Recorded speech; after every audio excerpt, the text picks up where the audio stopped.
Pulang dinas luar negeri aku malah dapati suami bermain api dengan pembantu. Kudepak mereka dari rumah tanpa membawa uang sepersen pun.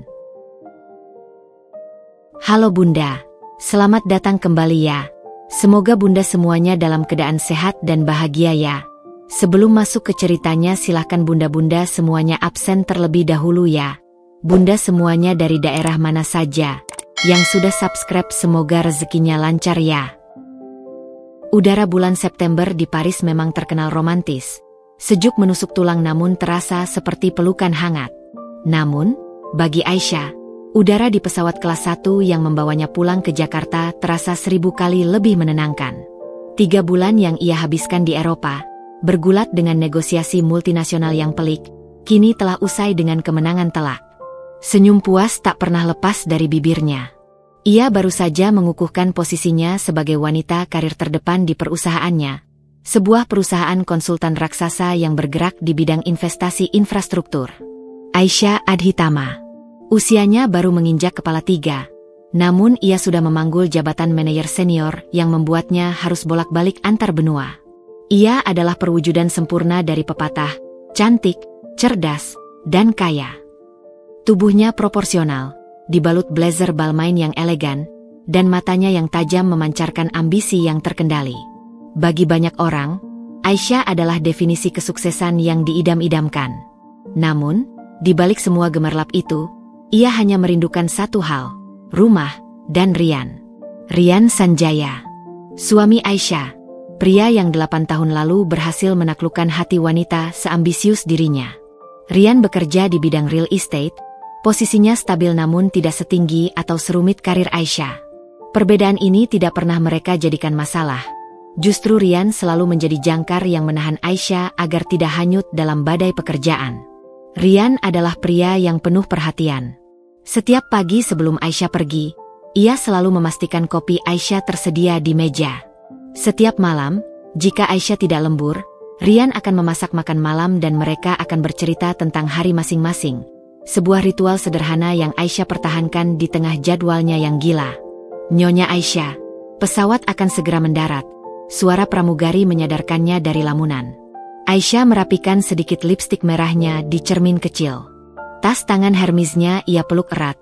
Di dalamnya tersimpan hadiah spesial untuk Rian.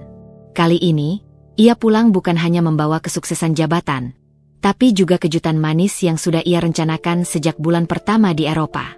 Aku akan memberinya kejutan. Pasti dia sangat merindukanku, bisiknya pada diri sendiri, jantungnya berdebar kencang. Perpaduan antara rasa lelah dan euforia rindu. Tiba di Bandara Soekarno-Hatta, Aisyah sengaja menolak dijemput oleh sopir pribadi perusahaannya. Ia ingin pulang dengan tenang, menikmati setiap detik menuju gerbang istananya. Ia memesan taksi online premium. Selama di perjalanan, Jakarta menyambutnya dengan kemacetan yang khas. Namun kali ini kemacetan itu terasa seperti musik selamat datang. Ia mengingat percakapannya dengan Rian seminggu yang lalu. Aisyah, via video call, dini hari di Paris, aku sudah sangat lelah. Sayang, proyek ini benar-benar menguras energi. Rian, tertawa pelan, tampak di layar ponsel. Aku tahu, sayang. Istirahatlah. Aku tidak sabar menunggu kamu pulang. Rumah ini sepi sekali tanpamu. Hanya ada aku dan Murni. Tapi, Murni kerjanya bagus sekali. Dia benar-benar bisa diandalkan. Rumah jadi bersih kinclong. Aisyah, syukurlah. Aku lega kau tidak kerepotan. Tolong berikan apresiasi lebih padanya. Rian, tentu saja, sayang. Jaga diri baik-baik. Aku mencintaimu. Aisyah, aku juga mencintaimu, Hubbi. Murni. Aisyah mengenalnya sebagai wanita muda berusia sekitar 20 tahunan. Pendiam, kulit sawo matang, dan selalu mengenakan pakaian yang rapi. Ia direkomendasikan oleh sebuah agen terpercaya 2 bulan lalu, tepat sebelum Aisyah berangkat. Awalnya Aisyah sempat ragu, karena Murni tampak terlalu muda dan terlalu polos. Namun Rian meyakinkannya, dia bersih dan rajin. Aisyah, kita butuh seseorang yang bisa diandalkan untuk merawat rumah besar ini saat kamu tidak ada. Dan memang, laporan Rian tentang kerapian Murni selalu sempurna. Taksi berhenti di depan rumah megah mereka di kawasan elit Jakarta Selatan. Gerbang hitam tinggi terbuka secara otomatis. Taman depan yang asri menyambutnya. "Terima kasih, Pak," ucap Aisyah kepada sopir, sambil memberikan tip yang cukup besar. Aisyah menarik koper kecilnya sendiri. Keheningan yang menyambutnya di halaman rumah sedikit aneh. Biasanya, jika Rian ada, minimal akan terdengar suara musik atau aktivitas kecil lainnya. Mungkin dia sedang tidur siang, pikir Aisyah. Jam menunjukkan pukul 3 sore. Aisyah membuka pintu utama dengan kunci cadangannya. Bau harum masakan yang samar-samar menyambutnya. Bau khas Rian jika ia sedang iseng memasak. Hatinya sedikit menghangat. Ia melangkah perlahan, matanya bergerak mengamati sekeliling. Rumah itu memang terlihat sangat bersih, seolah permukaannya memantulkan cahaya. Murni benar-benar bekerja dengan baik. "Rian, sayang, aku pulang," seru Aisyah dengan nada ceria. Tidak ada jawaban. "Seng." Aisyah meletakkan koper di ruang tamu. Ia melirik ke arah sepatu Rian yang tertata rapi di rak sepatu. Memang benar Rian ada di rumah. Rasa penasarannya mulai memudar, berganti dengan hasrat untuk segera memeluk suaminya. Ia memutuskan untuk membuat kejutan yang lebih intim. Ia akan menyelinap ke kamar utama. Langkah kaki Aisyah mengendap-endap di lantai marmer yang dingin. Jantungnya berdetak seperti genderang yang ditabuh kencang, bukan lagi karena rindu, tapi karena antisipasi sebuah kejutan. Ia sampai di depan pintu kamar tidur utama yang sedikit terbuka. Tangan Aisyah terulur hendak mendorong pintu, namun gerakannya terhenti. Tiba-tiba, ia mendengar suara-suara aneh dari dalam, suara yang tidak asing, namun berada dalam konteks yang sangat asing. Itu suara Rian, tapi nadanya rendah, penuh desahan. Lalu disusul suara lain, suara lirih yang seperti menahan tangis atau rasa sakit. Aisyah berdiri terpaku di ambang pintu. Darah di seluruh tubuhnya serasa membeku. Kepalanya seperti dihantam godam raksasa. Ia memberanikan diri mendorong pintu itu sedikit lagi. Pemandangan di depannya adalah pukulan yang jauh lebih menyakitkan daripada jet lag terburuk sekalipun. Lebih menusuk daripada pengkhianatan bisnis terbesar yang pernah ia hadapi. Di ranjang mewah mereka, di bawah selimut sutra yang baru ia beli dari Italia, tergeletaklah Rian, suaminya, dan Murni. Rian terlihat terengah-engah, namun senyum kemenangan terpatri di wajahnya. Sementara Murni, ia tidak tampak menikmati. Wajahnya pucat pasi, matanya terpejam erat, dan tubuhnya terlihat gemetar, seolah bukan sedang menikmati keintiman, melainkan sedang menanggung beban yang amat berat. Pemandangan itu bagaikan mimpi buruk yang menjadi nyata di bawah terik matahari sore. Tas tangan Hermes yang sedari tadi ia peluk erat, kini terlepas dari genggamannya. Suara keras jatuhnya tas itu di lantai marmer yang dingin memecah keheningan yang mematikan. Suara dentuman itu seperti gong yang membunyikan akhir dari sebuah simfoni cinta yang indah. Rian dan Murni sontak terlonjak kaget. Wajah Rian yang tadi tampak penuh gairah, kini berubah menjadi merah padam karena panik dan terkejut, seolah ia baru saja melihat hantu di siang bolong. Murni segera menarik selimut menutupi tubuhnya.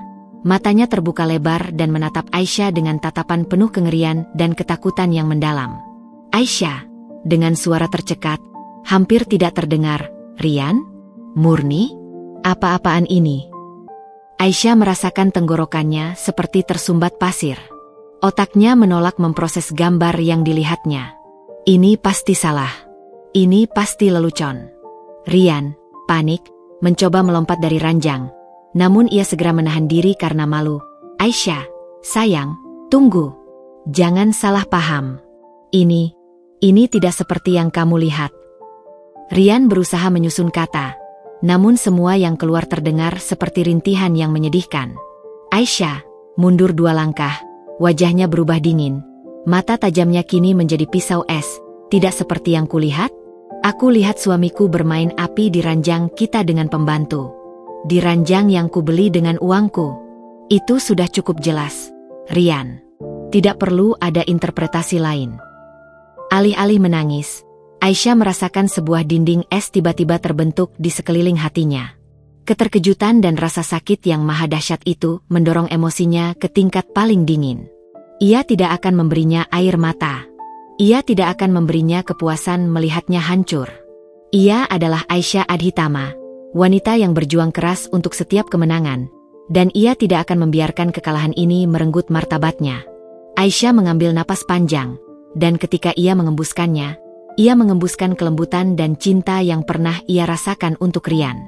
Kini yang tersisa hanyalah amarah yang membeku dan tekad untuk membersihkan kotoran ini dari hidupnya. Kalian berdua. Suara Aisyah kini stabil, dingin, dan berwibawa, seperti seorang jenderal yang mengeluarkan perintah eksekusi. Nada itu membuat Rian dan Murni merinding. Kemas barang-barang kalian sekarang. Aku akan memberimu waktu 10 menit. Setelah itu, kalian keluar dari rumah ini. Ia berbalik, melangkah keluar kamar. Di balik pintu, ia menjatuhkan dirinya ke dinding, bukan karena lemah, tapi karena ia membutuhkan penahan agar kakinya tidak lemas. Ia tidak menangis, air matanya sudah mengering sebelum sempat jatuh. Ia hanya merasa dikhianati hingga ke akar jiwanya. Kepulangannya yang ia bayangkan penuh tawa dan pelukan, kini berubah menjadi adegan klimaks yang menyakitkan. Mimpi indahnya telah hancur, namun ia berjanji pada dirinya sendiri, kehancuran ini akan menjadi abu yang menumbuhkan kekuatan baru yang jauh lebih hebat. Pria itu, Rian, tidak pantas mendapatkan air matanya. Dan pembantu itu, Murni, harus menerima konsekuensi dari pilihan buruknya. 5 menit. Itu waktu yang dibutuhkan Aisyah untuk mengubah dirinya dari wanita yang terluka menjadi tembok baja yang tak tergoyahkan. Ia berdiri di ruang tengah, punggung tegak, napasnya teratur. Sebuah topeng sempurna menutupi badai di dalam dadanya. Ia mengeluarkan ponsel, bukan untuk menangis, melainkan untuk memulai eksekusi. Ibu jarinya bergerak cepat, memblokir semua akses keuangan yang terhubung dengan Rian, mulai dari kartu kredit, kartu debit bersama, hingga akun dana darurat yang selama ini ia yakini akan digunakan untuk masa depan mereka. Uang yang ia hasilkan dengan susah payah tidak boleh setetes pun menyentuh tangan pengkhianat. Dari lantai atas, terdengar suara gerutuan panik dan seret-seretan koper yang tergesa-gesa. Rian dan Murni turun ke ruang tengah 10 menit kemudian. Rian mengenakan kaos polo dan celana jeans, wajahnya kusut dan dipenuhi keringat dingin. Ia membawa sebuah koper besar yang terlihat penuh sesak. Sementara Murni, ia hanya membawa ransel lusuh yang tampak ringan. Ia mengenakan baju sederhana dan sendal jepit, matanya masih merah, menatap lantai, tak berani beradu pandang dengan Aisyah. Rian segera menghampiri Aisyah, matanya memohon. Aisyah, sayang, kumohon, dengarkan penjelasanku dulu. Aku bisa menjelaskan semuanya. Ini hanya kesalahan sesaat. Aku mabuk saat itu. Dia yang merayu. Aisyah menoleh, tatapannya sedingin bongkahan es di puncak gunung. Ia mengangkat satu tangan, isyarat untuk menghentikan omong kosong Rian. Kesalahan sesaat? Di ranjangku, Rian? Setelah 8 tahun pernikahan, setelah semua yang kuberikan dan kukorbankan, aku tinggalkan kenyamanan di sini, berjuang di luar negeri untuk masa depan yang lebih baik untuk kita berdua, dan ini yang kuterima. Suara Aisyah rendah, namun mengandung ancaman yang lebih menakutkan daripada teriakan. Simpan alasan murahanmu itu. Aku tidak tertarik. Rian semakin panik, ia melirik ke arah Murni dengan tatapan tajam, seolah menyalahkannya. Murni hanya menunduk. Bibirnya bergetar, tampak seperti boneka kain yang pasrah dicaci. Rian, tapi, Aisyah, ini rumahku juga. Kau tidak bisa mengusirku begitu saja. Aku suamimu. Aisyah tersenyum sinis. Senyum yang sama ia gunakan saat menutup negosiasi jutaan dolar. Rumahmu? Di mana kontribusimu? Rian? Siapa yang membayar cicilannya? Siapa yang merenovasinya? Siapa yang mengisi semua perabotan mewah di sini? Kau hanya mengisi ranjang, dan itu pun kau khianati. Secara hukum, aset ini atas namaku. Dan kau, mantan suamiku, sudah kehilangan hak untuk menyebut ini rumahmu. Aisyah menunjukkan ponselnya. Semua kartu sudah kublokir. Jangan harap kau bisa mengambil uang sepeser pun, termasuk mobilmu, atas nama perusahaan. Kau pergi dari sini hanya dengan pakaian di badanmu, persis seperti saat aku menemukanmu. Tidak, seperti saat kau merayuku, dulu. Wajah Rian seketika berubah. Bukan lagi penyesalan, melainkan kemarahan dan kekecewaan yang kentara karena gagal mendapatkan akses ke harta karun. "Rian," berteriak, nadanya berubah mengancam, "kau tidak adil. Kau wanita gila harta. Kau akan menyesal. Aisyah, kau tidak tahu apa yang kau hadapi." Aisyah melangkah mendekat, matanya menusuk Rian. "Aku tidak akan menyesal. Dan aku manajer senior di perusahaan multinasional. Aku tahu persis apa yang kuhadapi. Yang aku hadapi saat ini hanyalah sampah yang harus kubuang. Dan mengenai penyesalan? Penyesalan terbesar dalam hidupku adalah saat aku mengucapkan janji suci padamu." Ia beralih menatap Murni yang masih membisu. "Aisyah, dan kau, Murni. Aku memberimu kepercayaan untuk menjaga rumahku, memberimu upah yang layak, bahkan memberi hadiah agar kau nyaman bekerja. Aku menganggapmu bagian dari keluarga yang membantu kami. Dan balasanmu? Kau merusak rumah tangga orang. Kau tahu, pengkhianatanmu terasa lebih menyakitkan daripada pengkhianatan Rian, karena kau tahu posisimu. Ambil gajimu bulan ini di meja dapur. Setelah itu, pergilah." Murni mengangkat wajahnya, air mata membanjiri pipinya. "Murni," suara lirih, penuh kesedihan, Saya minta maaf, Bu Aisyah. Saya sungguh menyesal. Tapi, saya tidak butuh uang itu. Saya tidak mau mengambil apapun dari rumah ini. Saya sudah berdosa." Pengakuan Murni ini membekukan Aisyah. Murni tidak mau uang? Ini sangat tidak biasa bagi seseorang yang diusir dan kehilangan pekerjaan. Namun, Aisyah saat itu terlalu marah dan terluka untuk menganalisis keanehan tersebut. Ia menganggap Murni hanya sedang berakting dramatis untuk menarik simpati. "Aisyah," mengeras, "simpati?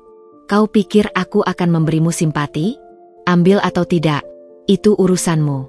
Sekarang, keluar dari hadapanku. Aku muak melihat kalian berdua."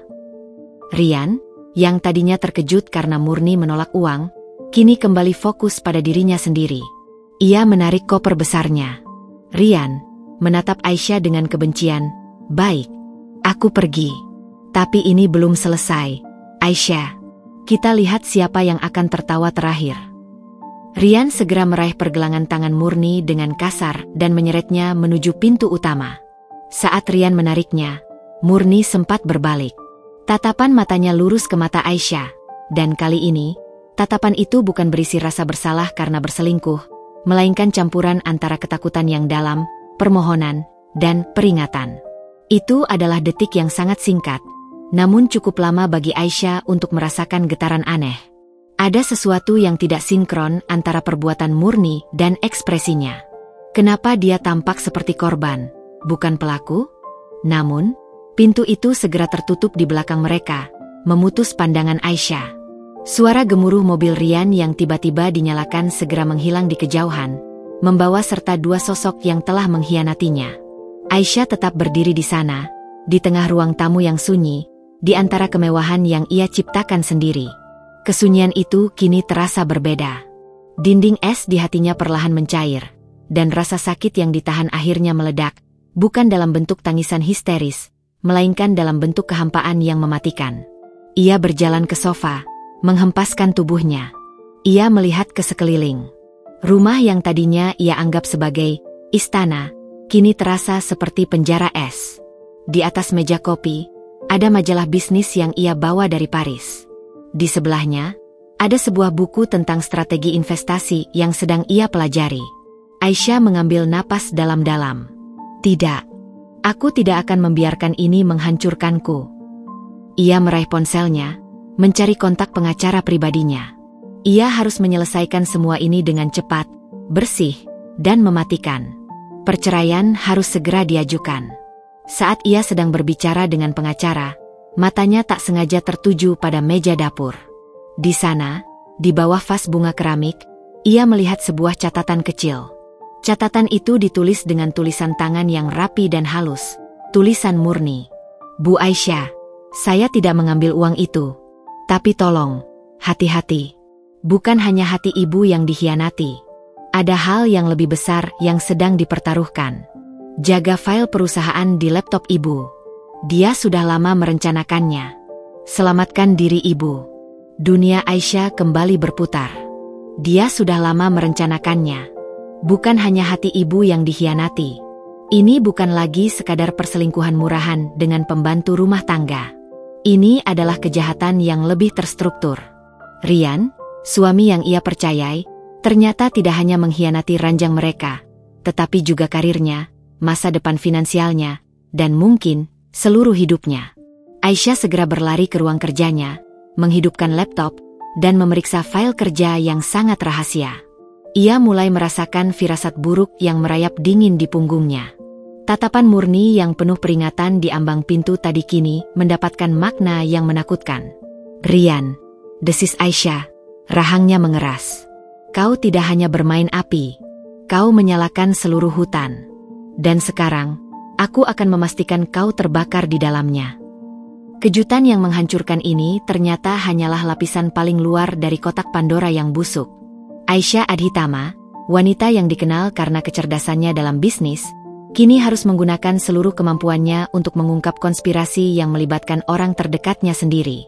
Luka di hatinya masih menganga, namun rasa dikhianati telah berubah menjadi amunisi untuk pertempuran yang jauh lebih besar. Ia kini berada di garis start sebuah maraton balas dendam yang elegan dan mematikan. Ruangan kerja Aisyah malam itu terasa seperti medan perang yang baru saja usai. Hanya ada dia, cahaya monitor laptop yang dingin, dan secari kertas kecil. Pesan murni, yang kini ia genggam erat-erat seolah itu adalah jimat pelindung. Kata-kata murni, bukan hanya hati ibu yang dikhianati, terus berputar di benaknya, menyuntikkan adrenalin di tengah rasa lelah yang menusuk. Aisyah menghabiskan 4 jam berikutnya di depan laptop, menganalisis. Dia bukan hanya manajer senior, dia adalah seorang arsitek informasi. Dengan cekatan, dia menelusuri setiap folder kerja, setiap email yang masuk dan keluar selama ia di Eropa, dan setiap akses remote yang mungkin digunakan Rian. Awalnya, semua tampak normal. Namun, Aisyah mulai menyadari kejanggalan pada laporan keuangan triwulan terakhir. Angka-angka di laporan yang dikirimkan oleh timnya di kantor sejalan, tetapi ada beberapa proyek sensitif yang nilainya tiba-tiba turun drastis tanpa alasan yang jelas. Proyek-proyek itu adalah inti dari negosiasi suksesnya di Paris. Aisyah memicingkan mata pada satu nama, proyek Merah Putih. Sebuah proyek bernilai miliaran dolar yang seharusnya ia tangani sendiri. Ia ingat pernah mengunduh file terenkripsi proyek itu ke server rumah untuk pemeriksaan terakhir sebelum terbang. Ia membuka folder tersebut. Isinya kosong. Jantung Aisyah serasa jatuh ke dasar perut. Filenya hilang. Tidak mungkin, gumamnya, suaranya bergetar. Dia memeriksa log sistem, dan di sana, tercatat jelas, akses terakhir dan penghapusan dilakukan 2 hari sebelum kepulangannya. Dan yang mengaksesnya adalah akun guest di jaringan rumah. Rian. Tangan Aisyah mengepal kuat. Perselingkuhan itu hanyalah sebuah tabir. Trik sulap murahan untuk mengalihkan pandangannya dari pencurian data yang jauh lebih berharga daripada semua uangnya. Rian tidak hanya menginginkan hartanya, dia ingin menghancurkan kekuasaannya. Aisyah bersandar di kursi kulitnya, membiarkan keheningan ruangan menenggelamkannya. Kilas balik pernikahannya melintas. 8 tahun yang ia yakini sebagai cinta sejati, ternyata hanyalah permainan peran yang dimainkan Rian dengan sempurna. Aisyah berbicara kepada foto pernikahan mereka di meja, "Kau bukan hanya mencuri file, Rian. Kau mencuri 8 tahun hidupku. Kau mengubah pernikahan kita menjadi proyek mata-mata. Kau adalah serigala berbulu domba yang berhasil kutidurkan di ranjangku." Ia kemudian mengambil hard drive eksternal yang berisi backup data lama. Ia mulai menyusun kronologi. Rian pasti mulai merencanakan ini sejak ia mendapatkan posisi manajer senior, yang menuntutnya untuk sering bepergian dan meninggalkan akses rumah dalam kendali Rian. Murni masuk 2 bulan sebelum kepulangannya. Timingnya terlalu sempurna. Aisyah kembali fokus pada Murni. Pesan peringatan dan penolakannya terhadap gaji membuat Aisyah tidak bisa lagi menganggapnya sebagai pelaku perselingkuhan biasa. Ia merasa ada benang merah tersembunyi antara Murni, Rian, dan pencurian data ini. Aisyah mengambil ponselnya dan memanggil pengacaranya, "Bapak Dimas." "Aisyah, Pak Dimas, saya tidak hanya ingin mengajukan gugatan cerai. Saya ingin mengajukan tuntutan pidana. Dimas terdengar terkejut di seberang telepon. Pidana, Bu Aisyah? Atas dasar perselingkuhan. Aisyah, bukan. Atas dasar spionase industri dan pencurian data rahasia perusahaan. Suami saya, Rian Sanjaya, telah mencuri file krusial proyek Merah Putih dari server rumah saya. Dimas, astaga, Bu Aisyah. Ini kasus besar. Anda punya bukti awal. Aisyah, saya punya log sistem dan file yang hilang. Dan saya punya satu petunjuk aneh. Pembantu rumah tangga saya, yang seharusnya menjadi selingkuhan Rian, justru meninggalkan pesan peringatan untuk saya dan menolak gaji bulanannya. Dimas, ini menarik. Jika pembantu itu bekerja sama dengan Anda, ia bisa menjadi saksi kunci yang tak ternilai harganya. Aisyah, saya tidak tahu apakah dia bekerja sama. Tapi dia ketakutan. Saya perlu Anda segera membekukan aset Rian dan menyiapkan tuntutan agar dia tidak punya waktu untuk menjual data itu ke kompetitor. Semakin cepat kita bergerak, semakin kecil kerusakan yang terjadi. Dimas, baik, Bu Aisyah. Saya akan siapkan tim terbaik. Kita akan bergerak senyap dan cepat. Besok pagi, kita bertemu untuk menyusun strategi. Setelah menutup telepon, Aisyah merasa sedikit lega. Ia tidak sendirian. Keesokan harinya, Aisyah memulai pekerjaan pertamanya pasca pengkhianatan, membersihkan jejak Rian. Ia mengganti semua kunci rumah, mengganti kode keamanan, dan menghapus semua foto dan barang pribadi Rian dari rumah mereka. Setiap barang yang ia sentuh terasa seperti abu, dingin dan tak bernyawa. Saat membersihkan laci di meja Rian, ia menemukan sebuah kotak kecil yang tersembunyi di bawah tumpukan dokumen. Itu adalah kotak perhiasan beludru, bukan miliknya. Di dalamnya, ia menemukan seuntai kalung emas tipis dengan liontin berbentuk hati. Ini bukan yang aneh. Yang aneh adalah, liontin itu bertuliskan inisial, M, dan ada ukiran tanggal, 18 September 2025. Aisyah pulang pada tanggal 20 September. Kalung ini dibeli hanya 2 hari sebelumnya. Murni masuk ke rumah mereka pada pertengahan Juli. Apakah ini hadiah perpisahan Rian untuk Murni?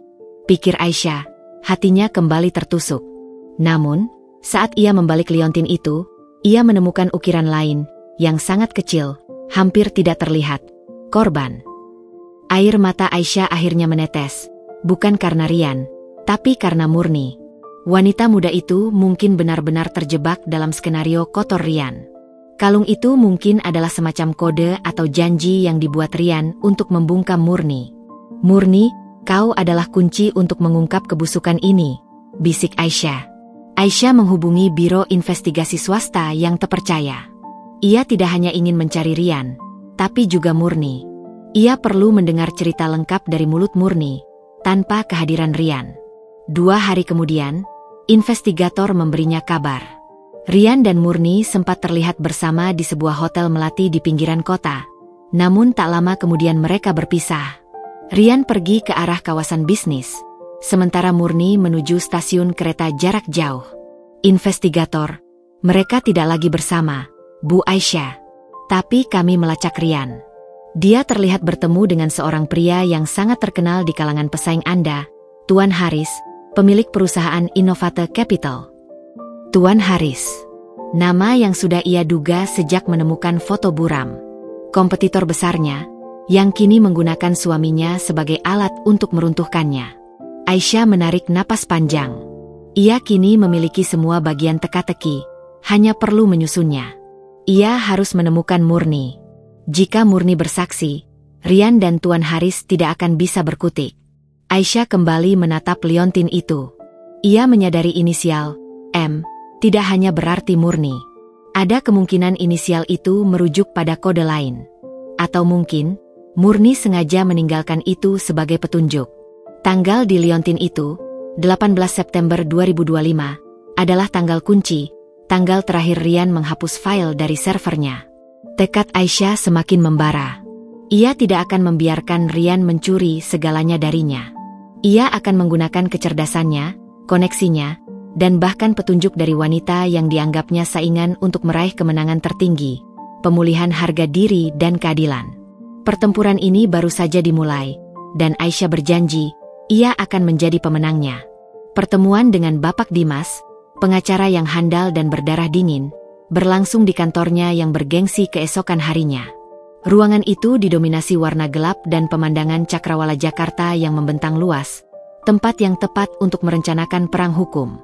Aisyah membawa serta laptopnya, lock sistem yang dicurigai, dan, yang terpenting, liontin emas berinisial M, dengan ukiran korban.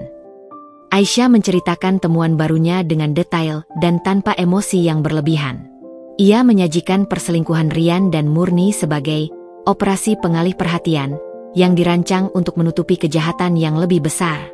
Aisyah, dengan nada profesional, perselingkuhan itu adalah jebakan emosional, Pak Dimas. Rian tahu, jika saya kembali dan melihat dia dengan pembantu, saya akan fokus pada sakit hati dan pengusiran, bukan pada data yang hilang. Dia meremehkan kemampuan saya untuk bangkit secepat ini. Dimas menyimak dengan intens, mengenakan kacamata bacanya, sangat cerdik, tapi sangat busuk. Jika benar dia bekerja untuk Tuan Haris dari Innovate Capital, kita tidak hanya menghadapi gugatan perceraian, tapi juga perang proksi melawan kompetitor terkuat Anda. Anda yakin file yang hilang itu akan merugikan perusahaan?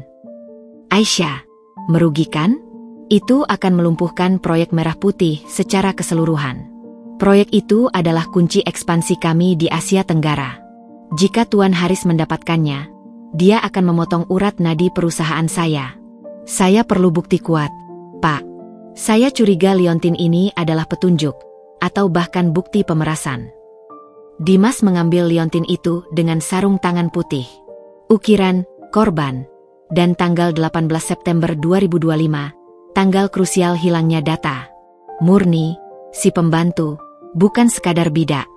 Dia mungkin adalah mata rantai yang menghubungkan Rian dengan kejahatan ini. Mari kita fokus mencari Murni dulu, Bu Aisyah. Kesaksiannya adalah peluru emas kita. Aisyah menghela napas. Investigator saya melacaknya terakhir di stasiun kereta. Dia sepertinya melarikan diri keluar kota. Dimas, kalau begitu, kita gunakan cara lain. Kita buat Rian panik. Kita ajukan gugatan perceraian dan pembekuan aset secara resmi, hari ini juga. Begitu surat itu sampai di tangannya, dia akan bereaksi. Reaksi orang yang terdesak selalu menjadi sumber petunjuk terbaik. Strategi Dimas dingin dan efektif. Rian pasti akan mengira Aisyah hanya ingin membalas dendam secara emosional. Dia tidak akan menduga bahwa Aisyah sudah mengetahui permainan kotornya. Selama proses investigasi berjalan, Aisyah menjalani hari-harinya di kantor dengan wajah tegar. Ia harus berakting seolah-olah semua baik-baik saja, bahkan ketika hatinya terasa seperti keramik yang retak. Ia mulai menggali lebih dalam tentang Rian di masa lalu, sesuatu yang selama ini tidak pernah ia anggap perlu. Melalui koneksi lamanya di bidang HRD dan keamanan data, Aisyah menemukan bahwa Rian ternyata pernah dipecat dari sebuah perusahaan startup teknologi 5 tahun lalu, jauh sebelum mereka menikah. Alasannya? Dugaan manipulasi data dan kebocoran informasi ke pihak luar. Rian kala itu menjelaskan bahwa itu hanya fitnah. Aisyah yang dibutakan cinta percaya begitu saja. Aku begitu bodoh, gumam Aisyah di depan kaca, melihat bayangan dirinya yang dulu begitu naif. Cinta memang buta, tapi aku buta total. Di tengah penyelidikan yang mencekam itu, Dimas mengenalkan Aisyah pada seorang ahli forensik digital, Bapak Wira. Wira, seorang pemuda jenius yang pendiam, berhasil memulihkan beberapa file sampah dari server rumah. Wira menunjukkan layar, Bu Aisyah. File proyek Merah Putih memang dihapus secara permanen. Tapi saya menemukan sisa-sisa komunikasi. Rian menggunakan email anonim untuk mengirimkan data. Tapi ada satu yang menarik, Bu. Satu attachment yang terkirim kepada Tuan Haris. Aisyah condong ke depan. Apa isinya? Wira, hanya foto buram. Fotonya terlihat seperti sebuah keluarga yang sedang piknik. Ada seorang wanita parubaya, pria, dan seorang gadis remaja. Di balik foto itu, ada tulisan tangan yang sama dengan yang ada di liontin, korban. Aisyah dan Dimas saling pandang. Liontin, pesan di dapur, dan sekarang foto keluarga ini. Semua mengarah pada satu kesimpulan. Murni memiliki kaitan personal yang dalam dengan rencana jahat Rian, dan Murni adalah korban yang dipaksa. Aisyah, Wira, bisakah kau membersihkan foto ini? Aku harus tahu siapa gadis remaja di foto itu. Wira, butuh waktu, Bu. Tapi saya akan coba. Saat Wira sibuk dengan pekerjaannya, Dimas menghampiri Aisyah. Dimas, Bu Aisyah, saya tahu ini sulit. Tapi Anda adalah klien terkuat yang pernah saya tangani. Anda tidak menangis. Anda merencanakan. Itu membuat saya kagum. Aisyah tersenyum tipis. Kali ini senyum tulus, bukan topeng. Terima kasih, Pak Dimas. Saya hanya ingin keadilan. Bukan hanya untuk diri saya, tapi untuk perusahaan saya. Dan mungkin, untuk Murni juga. Saya tidak akan membiarkan kebaikan saya dibayar dengan pengkhianatan ganda. Dimas menatap Aisyah dengan kekaguman yang nyata. Saat ini, Anda tidak hanya memenangkan kasus, Bu Aisyah. Anda sedang membangun kembali diri Anda. Saya di sini untuk membantu Anda di setiap langkah. Kehadiran Dimas yang profesional dan tenang memberikan jangkar emosional yang baru bagi Aisyah. Ia mulai melihat Dimas bukan hanya sebagai pengacara, tetapi sebagai sekutu sejati yang menghargai kecerdasan dan kekuatan dirinya. 2 hari kemudian, Wira kembali dengan hasil yang mengejutkan. Foto itu sudah diperjelas. Gadis remaja di foto itu memiliki kemiripan yang mencolok dengan Murni, si pembantu. Namun, yang lebih mengejutkan, wanita parubaya di foto itu adalah seorang mantan sekretaris Tuan Haris, yang pernah terlibat kasus bunuh diri karena skandal keuangan 5 tahun lalu. Aisyah menggenggam foto itu, tangannya bergetar. Aisyah, Murni, itu adiknya? Atau anaknya? Dan Rian menggunakan koneksi Murni dengan mantan sekretaris Tuan Haris sebagai alat untuk memeras? Atau mengancam? Dimas menggeleng, ini semakin gelap, Bu Aisyah. Rian bukan hanya selingkuh dan mencuri data. Dia juga terlibat dalam jaringan pemerasan dan kemungkinan besar konspirasi yang melibatkan kematian seseorang. Kita harus menemukan Murni secepatnya. Dia bukan lagi saksi, dia adalah kunci yang membuka keseluruhan misteri. Aisyah kini benar-benar terpacu. Rasa sakit hatinya kini tergeser oleh puzzle kriminal yang harus ia pecahkan. Pulang dinas yang seharusnya penuh kehangatan, kini membawanya ke dalam jurang konspirasi yang dingin. Ia harus bergerak cepat. Sebelum Rian dan Tuan Haris menyadari bahwa operasi pengalih perhatian mereka gagal total, dan sebelum mereka berhasil membungkam Murni selamanya. Pagi menjelang, dan Jakarta terasa seperti arena gladiator di mata Aisyah.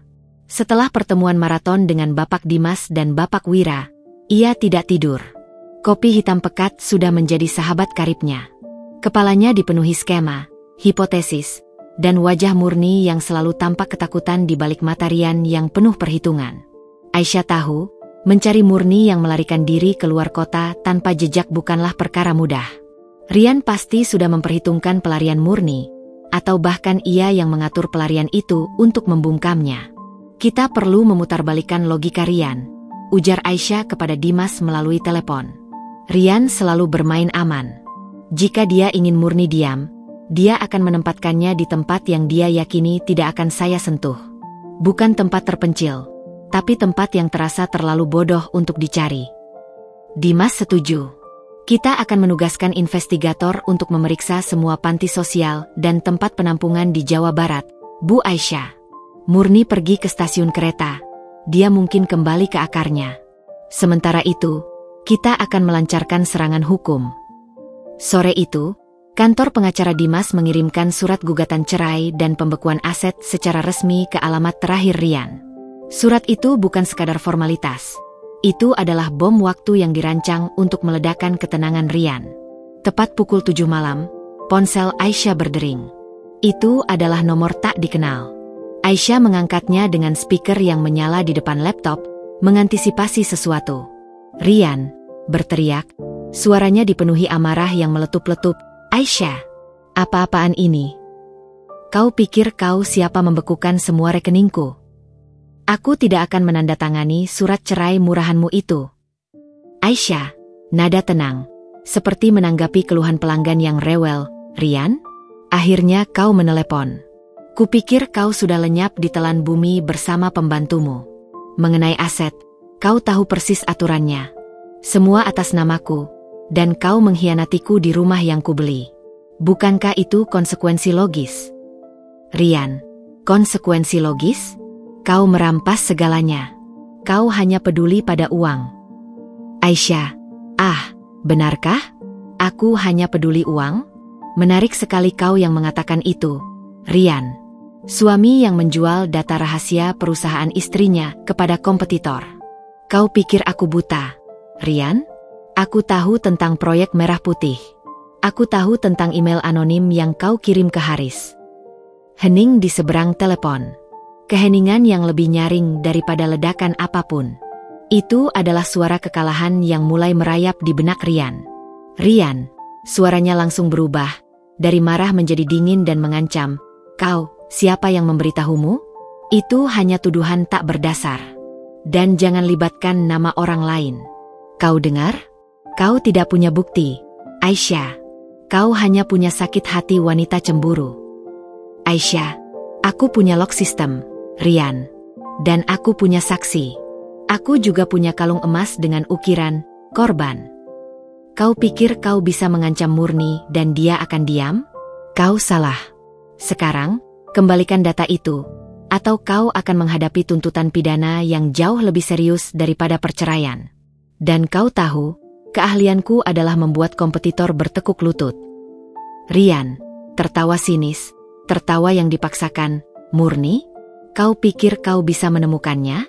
Dia sudah pergi jauh. Jangan buang waktumu dengan dongeng. Aku tidak akan memberimu apa-apa. Kau akan hancur, Aisyah. Karirmu, reputasimu, semua akan habis. Dan aku akan tertawa terakhir. Rian memutus panggilan itu. Namun, Aisyah tidak gentar. Reaksi Rian menegaskan semuanya. Paniknya saat disebut Haris, dan ancamannya tentang Murni membuktikan bahwa Murni adalah kartu as mereka. Aisyah mengirimkan semua rekaman percakapan itu kepada Dimas. Reaksinya jelas. Rian sedang terdesak dan dia panik. Dia menganggap Murni sudah diamankan.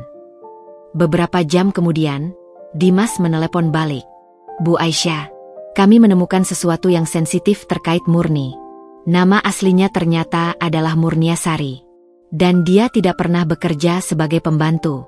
Dia adalah seorang mahasiswa jurusan hukum dari Jawa Barat yang mengambil cuti. Aisyah terpaku. Mahasiswa hukum? Jadi, dia memang cerdas? Kenapa dia melamar menjadi pembantu? Dimas, dan ini yang paling mengejutkan. Ibunya, wanita di foto yang Bapak Wira bersihkan, ternyata adalah mantan rekan kerja Rian 5 tahun lalu, di perusahaan startup teknologi itu. Wanita itu bunuh diri setelah Rian memfitnahnya dalam kasus manipulasi data. Dan Murnia adalah satu-satunya anak perempuannya. Dunia Aisyah kembali berputar. Namun kali ini dengan kecepatan yang mengerikan. Jadi, Murnia masuk ke rumahku bukan untuk berselingkuh atau menjadi pembantu. Dia masuk untuk membalas dendam atau mencari bukti untuk membersihkan nama ibunya. Desis Aisyah. Dimas, semua petunjuk mengarah ke sana, Bu Aisyah. Murnia mencari kebenaran. Rian pasti menyadari identitas aslinya belakangan.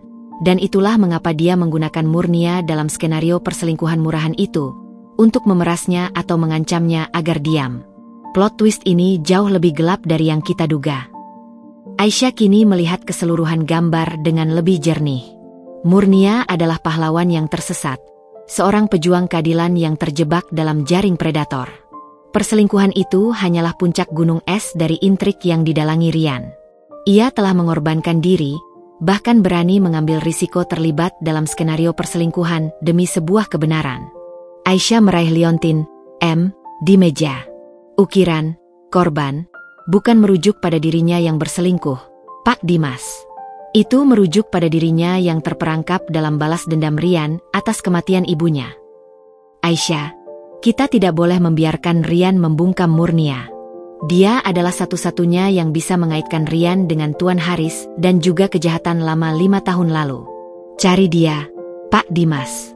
Cari Murniasari. Katakan padanya bahwa saya tahu kebenarannya, dan saya ada di pihaknya. Pencarian yang tadinya didorong oleh rasa ingin tahu, kini berubah menjadi misi penyelamatan. Aisyah tidak hanya berjuang untuk dirinya sendiri, ia berjuang untuk membersihkan nama seorang wanita yang tidak bersalah dan membawa keadilan bagi Ibu Murnia yang telah menjadi korban kebejatan Rian di masa lalu. Aisyah melirik ke jendela, membiarkan cahaya malam Jakarta memantul di matanya yang kini memancarkan tekad yang dingin dan murni. Rian, kau telah membuat kesalahan besar. Kau menganggapku hanya sebagai wanita kaya yang rapuh. Kau lupa bahwa aku adalah wanita yang membangun kerajaan ini dari nol. Dan aku tidak akan segan-segan merobohkan bidakmu satu persatu. Aisyah tahu, perburuan ini akan berbahaya. Rian pasti akan menggunakan cara apapun untuk menghentikan Murnia. Namun, ia tidak gentar. Ia telah menemukan sekutu yang tidak terduga dalam diri seorang mahasiswa hukum yang menyamar sebagai pembantu. Dan bersama Dimas dan Wira, ia siap memasuki babak pertempuran yang sesungguhnya. Babak yang akan menguak kebenaran yang jauh lebih menyentuh daripada sekadar kisah perselingkuhan. Pencarian Murniasari memakan waktu 3 hari yang terasa seperti 3 abad bagi Aisyah. Dengan bantuan jaringan Dimas dan keahlian forensik Wira, mereka akhirnya melacak jejak Murnia hingga ke sebuah desa terpencil di kaki Gunung Salak, Jawa Barat. Murnia bersembunyi di rumah pamannya, menghindari Rian yang pasti sedang mencarinya. Aisyah memutuskan untuk pergi sendiri, tanpa pengawal. Ia ingin Murnia percaya bahwa kedatangannya murni didorong oleh niat baik dan bukan ancaman. Ia membawa serta liontin, korban, dan foto keluarga yang berhasil Wira bersihkan. Perjalanan itu terasa kontras dengan kehidupan mewah yang ia tinggalkan. Dari mobil mewah yang melaju di jalanan beraspal mulus, kini ia berjalan kaki menapaki jalan setapak yang berlumpur. Ia, seorang manajer senior yang biasanya dikelilingi bodyguard dan asisten, kini hanya ditemani udara pegunungan yang dingin. Setibanya di rumah panggung kayu yang sederhana, Aisyah disambut oleh seorang wanita tua yang terlihat khawatir. Aisyah, bersikap sopan, "Selamat sore, Bu. Saya Aisyah Adhitama. Saya mencari Murniasari. Saya temannya." Wanita tua itu menatap Aisyah, tampak ragu. "Murnia, dia tidak ada, Nyonya. Dia sedang pergi." Sebelum wanita tua itu menyelesaikan kalimatnya, sebuah suara terdengar dari dalam. "Murnia," suara serak, "Ma, tidak apa-apa. Biarkan dia masuk." Murniasari muncul di ambang pintu, mengenakan sarung dan kaos longgar. Wajahnya terlihat lelah, tetapi matanya yang cekung memancarkan ketajaman seorang mahasiswa hukum yang berjuang. Tatapannya pada Aisyah kini tidak lagi berisi ketakutan, melainkan campuran antara keterkejutan dan rasa ingin tahu yang mendalam. Aisyah melangkah masuk. Ruangan itu sederhana, namun bersih dan rapi, ciri khas Murnia. "Aisyah, terima kasih sudah mau menemuiku, Murnia. Aku datang bukan untuk menghakimimu. Aku datang untuk mendengarkan kebenaran, dan mungkin menawarkan aliansi." Murnia menyuruh pamannya pergi dan mempersilakan Aisyah duduk di kursi kayu. Murnia menghela napas berat, "Saya tahu ibu pasti melihat kejanggalan. Saya sudah tahu ibu bukan wanita biasa. Saya tinggalkan pesan dan menolak uang, berharap ibu akan menyelidiki lebih jauh." "Aisyah, aku menemukannya. Aku tahu kau bukan hanya pembantu. Kau adalah Murniasari, mahasiswa hukum. Aku tahu ibumu. Dan aku tahu Rian bertanggung jawab atas tragedi 5 tahun lalu." Murnia seketika menunduk, bahunya bergetar. Air matanya jatuh. "Iya, Bu Aisyah. Ibu saya. Ibu saya dituduh korupsi oleh Rian saat mereka bekerja di perusahaan yang sama. Rian menjebak ibu saya demi promosi. Tekanan itu membuat ibu saya putus asa. Saya tidak bisa diam. Saya bersumpah akan membersihkan nama ibu." "Aisyah, itukah alasanmu melamar sebagai pembantu di rumahku?" Murnia mengangguk, "Saya tahu Rian menyimpan semua file kejahatannya, bukti yang menjebak ibu saya, di hard drive lama. Saya menggunakan identitas palsu, berharap saya bisa mencari bukti itu saat ibu dinas. Saya ingin mencari keadilan dengan cara saya sendiri." "Aisyah, lalu, bagaimana dengan perselingkuhan itu?" Murnia, "Itu skenario Rian. 3 hari sebelum ibu pulang, saya berhasil menyalin beberapa file dari server rumah, termasuk bukti keterlibatan Rian dengan Tuan Haris dalam pencurian data perusahaan ibu. Saya melakukan kesalahan. Saya ketahuan oleh Rian. Dia mengancam saya. Dia bilang, jika saya berani membongkar kejahatan lamanya, dia akan membalikan bukti yang saya temukan dan menuduh saya sebagai mata-mata industri yang menyamar sebagai pembantu. Murnia mengangkat wajahnya, air mata membasahi pipinya. Dia memaksa saya. Dia bilang, jika ibu pulang dan mendapati saya dan dia bermesraan, ibu akan fokus pada sakit hati dan mengusir kami berdua. Rian akan menganggap saya sebagai selingkuhannya dan mengira saya tidak akan berani berbicara karena malu. Dia pikir ibu akan terlalu terpuruk untuk melihat kejahatan besarnya.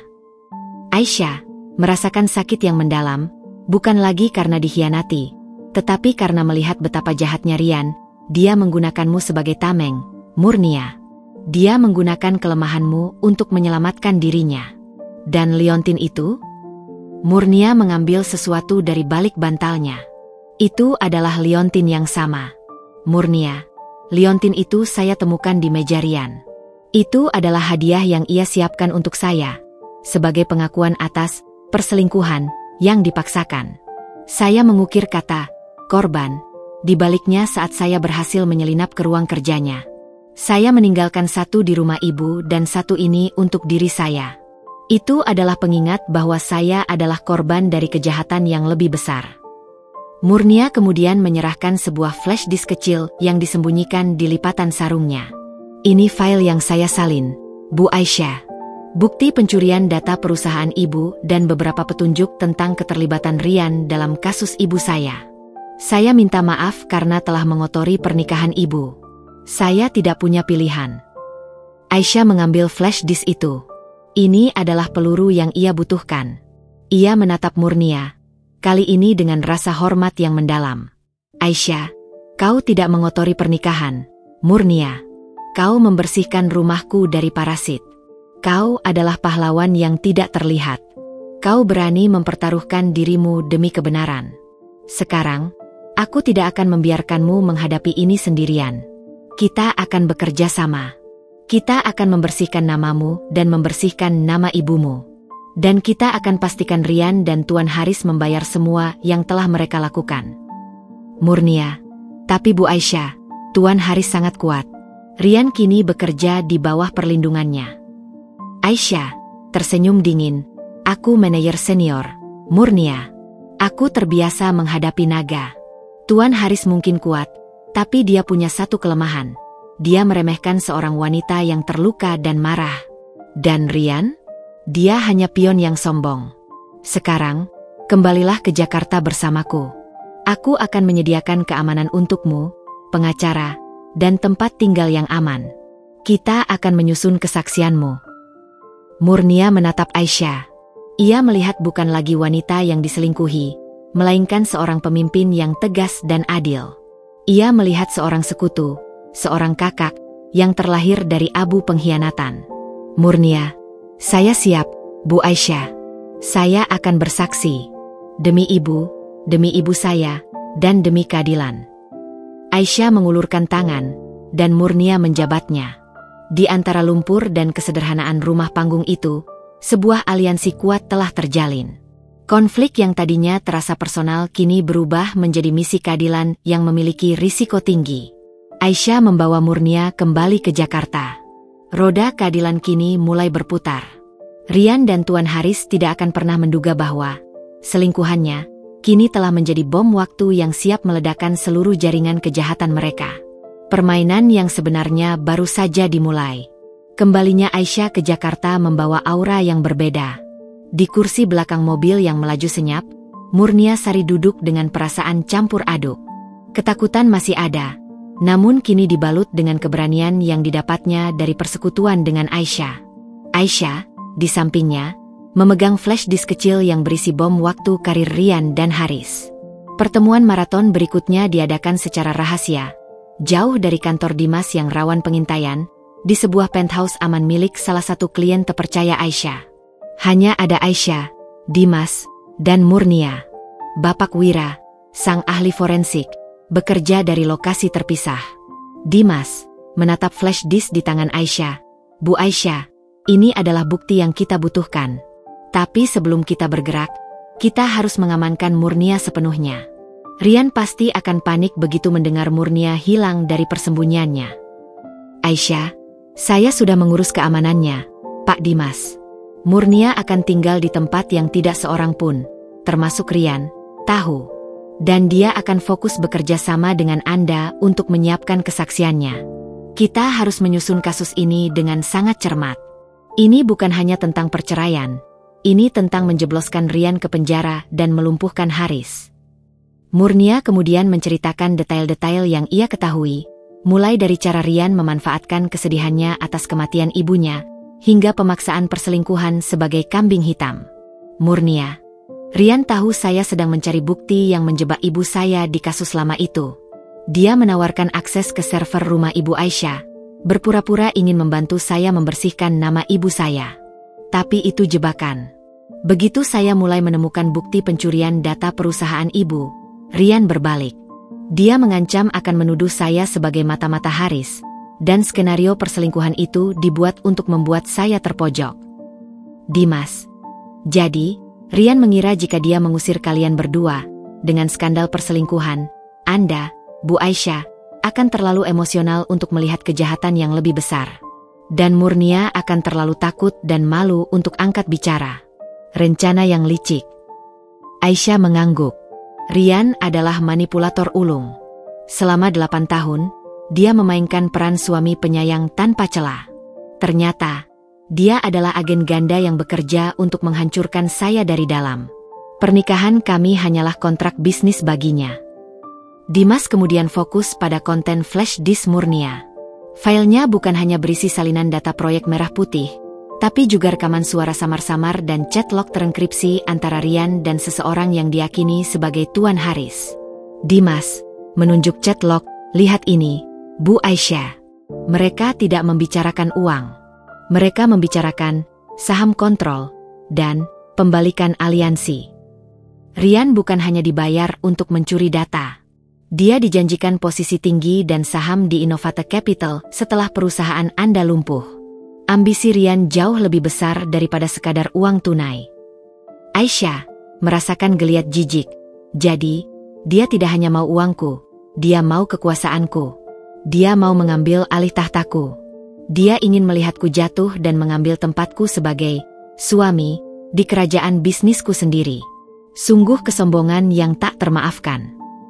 Malam itu, Bapak Wira berhasil menuntaskan tugasnya. Ia berhasil memulihkan beberapa email yang terhapus dari akun Rian di server lama.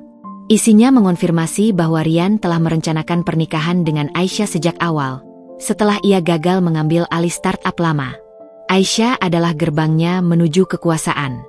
Wira, via video call, Bu Aisyah, ini adalah bukti yang akan menjatuhkan Rian. Dia mengirim email kepada seseorang yang dia sebut mentor, 6 bulan sebelum melamar Anda. Intinya, aku sudah berhasil masuk ke lingkaran intinya. 2 tahun lagi, dia akan menjadi batu loncatan yang sempurna. Dia bahkan melampirkan timeline rinci tentang kapan Anda akan mendapatkan promosi besar dan kapan dia akan mulai bergerak.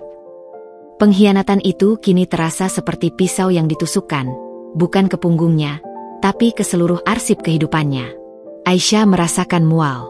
Seluruh hubungannya hanyalah timeline yang disusun untuk sebuah kejahatan. Aisyah menatap kosong. Dia berburu harta karun dengan menjadikan aku sebagai peta. 8 tahun hanyalah sandiwara yang sempurna. Dimas segera menenangkan Aisyah. Fokus, Bu Aisyah. Rasa sakit ini adalah kekuatan Anda. Kita sekarang punya narasi yang solid. Rian Sanjaya adalah penipu berantai, pencuri data, dan dalang dibalik skandal yang merusak reputasi seorang ibu yang tidak bersalah. Murnia adalah saksi yang terperangkap dalam 2 kejahatan yang berbeda. Strategi hukum pun disusun. Gugatan pidana, mendahulukan tuntutan pidana atas pencurian data perusahaan dan konspirasi kejahatan terhadap Tuan Haris. Saksi kunci, Murnia akan bersaksi secara tertutup di bawah perlindungan penuh. Kesaksiannya tidak hanya menjerat Rian, tetapi juga membersihkan nama ibunya, memberikan nilai emosional dan hukum yang kuat. Jebakan, Aisyah akan menggunakan umpan. Ia akan membocorkan informasi palsu kepada Ryan melalui saluran yang ia yakini aman, sebuah email ghosting yang didesain Wira, bahwa ia telah menemukan hard drive cadangan proyek Merah Putih yang asli dan akan menjualnya. Aisyah mengambil kendali. Baik, kita mainkan permainannya. Kita buat Ryan panik. Dia akan tahu bahwa data yang dia curi tidak lengkap. Dia akan bergerak untuk mendapatkan hard drive palsu itu. Begitu dia bergerak, kita tangkap dia. Kita beri dia ilusi kemenangan, sebelum kita hancurkan dia di depan mata Haris. Murnia, dengan tatapan tegas, saya akan melakukan apapun yang dibutuhkan. Saya akan memberikan kesaksian yang detail. Saya ingin Ryan membayar untuk setiap air mata ibu saya dan setiap penderitaan ibu Aisyah. Aisyah tersenyum pada Murnia, senyum persaudaraan yang baru terjalin. Kita akan menang, Murnia, karena kita berdiri di sisi kebenaran, dan mereka berdiri di atas kebohongan yang rapuh. Malam itu, Aisyah kembali ke rumahnya yang kini terasa dingin namun aman. Ia tidak lagi terpuruk. Rasa sakitnya telah bermetamorfosis menjadi ketajaman insting dan kecerdasan taktis. Ia melihat Liontin, korban, di mejanya. Ryan mungkin merancang perselingkuhan itu untuk membuatnya terlihat lemah. Tetapi justru perselingkuhan itulah yang menjadi jembatan tak terduga yang menghubungkannya dengan sekutu sejatinya. Aisyah, sang wanita karir, kini siap untuk menjalankan operasi penangkapan terbesar dalam hidupnya. Sebuah operasi yang jauh lebih penting daripada negosiasi bisnis manapun. Operasi pemulihan keadilan dan harga diri. Suasana di kantor sementara Aisyah terasa tegang namun fokus. Ini adalah ruangan komando operasi, bukan kantor biasa. Aisyah, didampingi Dimas dan Wira, sedang meninjau detail akhir dari operasi file palsu. Murnia, yang kini diamankan di tempat rahasia, memberikan input berharga tentang kebiasaan Ryan. Terutama sifat serakah dan ambisinya yang tak terkendali. Ryan tidak akan pernah puas. Dia akan selalu mengira ada sisa. Dia akan berpikir bahwa file yang dia curi dari server rumah hanya salinan mentah, dan versi yang lebih penting ada di tempat lain, jelas Aisyah. Kita akan memberinya ilusi itu. Wira, dengan keahliannya, baru saja mengirimkan umpan berupa email anonim ke Ryan. Isi email itu sangat singkat, namun mematikan. Sebuah tautan ke cloud storage yang berisi file palsu yang diklaim sebagai final backup proyek Merah Putih. Dengan pesan, barang ini akan kujual kepada penawar tertinggi dalam 24 jam. Siapkan uang tunai. Dimas menatap jam di dinding. Begitu dia melihat ini, dia akan panik dan bergerak. Dia tidak akan mau mengambil risiko file itu jatuh ke tangan pihak lain. Terutama setelah Tuan Haris menjanjikannya bagian besar dari kehancuran perusahaan Anda. Aisyah, tepat. Ryan akan mengira ini adalah kesempatan emas untuk mendapatkan sisa harta karun yang ia duga saya sembunyikan. Dia akan bergerak cepat, mungkin menggunakan uang dari Tuan Haris. Ponsel Aisyah berdering. Nomor asing, tapi ia tahu pasti siapa itu. Ia menatap Dimas, mengangguk, lalu mengangkat panggilan itu dengan nada sedikit panik yang dibuat-buat. Aisyah, berakting cemas. Halo? Siapa ini? Ryan, suara parau dan tergesa-gesa. Aisyah, ini aku. Kau harus hentikan gugatan murahan itu sekarang juga. Kenapa kau membuat kekacauan ini? Aisyah, kekacauan? Kau yang membuat kekacauan di hidupku. Ryan, ada apa? Kau panik karena asetmu dibekukan. Ryan, meredam suara, mencoba terdengar tenang. Dengar, aku tahu kau menyimpan sesuatu yang penting. Tentang proyek Merah Putih. Aku tahu kau tidak akan sebodoh itu meninggalkannya begitu saja. Katakan padaku di mana file aslinya. Aku akan membatalkan semua tuduhan. Kita bisa bicara baik-baik. Aisyah, menggeleng pada Dimas, menunjukkan keberhasilan umpan mereka. Aku tidak tahu apa yang kau bicarakan. Aku hanya fokus pada perceraian. Dan kau? Kenapa kau terdengar seperti sedang kehabisan waktu? Ryan, aku sedang menyelesaikan kesepakatan bisnis besar. Dan file itu adalah kunci. Kau tidak mau melihatku sukses, kan? Jika kau mau menghentikan tuntutan pidana, berikan aku file itu. Aku tahu kau mendapat email aneh. Itu adalah milikku.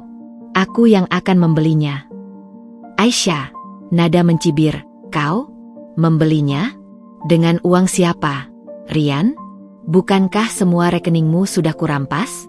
Kau hanya pecundang yang mencoba mengambil milik orang lain. Rian, aku bisa mendapatkannya. Aku akan bertemu dengan penjual itu. Aku akan mengambilnya, dan setelah itu, kau akan menyesal telah mengusirku tanpa sepeser pun.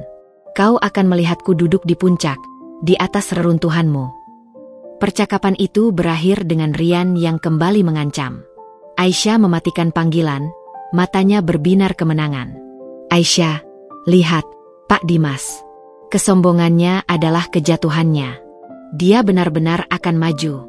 Dia akan menggunakan uang Tuan Haris, yang berarti dia akan bertemu langsung dengan penjual itu, yang sebenarnya adalah agen penangkap yang kita sewa. Dimas, sempurna.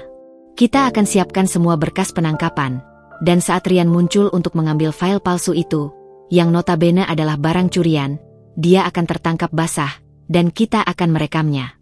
Itu akan menjadi bukti tak terbantahkan untuk mengaitkannya dengan pencurian data dan konspirasi Haris. Strategi ini bukan hanya tentang penangkapan. Ini tentang mendapatkan bukti Rian sedang bertransaksi data rahasia yang akan menguatkan tuntutan pidana terhadapnya. Selama proses menunggu, Dimas dan Aisyah bekerja berjam-jam, menyusun setiap detail kasus. Mereka membahas bukan hanya aspek hukum, tapi juga filosofi keadilan. Dimas, saat istirahat makan malam, Anda tahu, Bu Aisyah, banyak klien saya yang mengalami pengkhianatan seberat ini. Mereka akan hancur dan menyerahkan semua proses pada saya. Tapi Anda justru menjadi arsitek kasus ini. Anda adalah sebuah anomali. Wanita dengan hati yang kuat, yang menolak menjadi korban. Aisyah tersenyum. Rasa sakitnya terasa seperti bara yang kini menjadi panas api semangat. Saya hanya tidak suka dicurangi, Pak Dimas. Rian tidak hanya mengambil kekayaan. Dia mengambil waktu saya. Dia mengambil kepercayaan saya pada cinta. Dan itu, bagi saya, adalah harta yang tak ternilai harganya. Saya harus memulihkan aset itu. Dan satu-satunya cara adalah dengan menunjukkan padanya bahwa saya jauh lebih cerdas daripada yang dia duga. Dimas, Rian mengira ia bisa menggunakan kelemahan emosional Anda. Justru Anda membuktikan, di balik kelembutan, ada kecerdasan strategis yang sangat mematikan. Saya bangga bekerja sama dengan Anda. Perkataan Dimas memberikan Aisyah kekuatan baru. Ia tidak lagi melihat dirinya sebagai wanita yang dicampakkan, melainkan sebagai pejuang yang sedang memenangkan pertempuran penting. 12 jam kemudian, sinyal dari tim pengintai datang. Rian sudah berada di lokasi pertemuan yang ditentukan, sebuah gudang tua di kawasan industri. Ia terlihat gelisah, ditemani seorang pria bertubuh besar, mungkin bodyguard yang disewa Haris. Aisyah, Dimas, dan beberapa petugas kepolisian yang menyamar memantau dari kejauhan. Wajah Aisyah tampak tenang, namun matanya memancarkan ketegangan yang terkontrol. Dimas, dia sudah masuk, Bu Aisyah. Agen kita sudah di dalam. Dalam hitungan menit, dia akan mencoba melakukan transaksi. Di dalam gudang, Rian bertemu dengan agen yang menyamar sebagai penjual. Rian mengeluarkan koper penuh uang tunai. Rian terlihat gugup, melirik ke sekitar. Mana barangnya? Aku hanya punya waktu sedikit. Jangan main-main denganku. Agen, dengan suara tenang, tentu saja. Uangnya sudah pas? File ini sangat bernilai. Lebih dari semua yang pernah kau curi sebelumnya. Rian tertawa kecil, tawa kemenangan yang prematur. Aku tahu. Dengan ini, karir Aisyah akan tamat. Dan aku akan memegang kendali penuh. Aku sudah selesai dengan sandiwara suami setia. Sekarang, berikan hard drive-nya.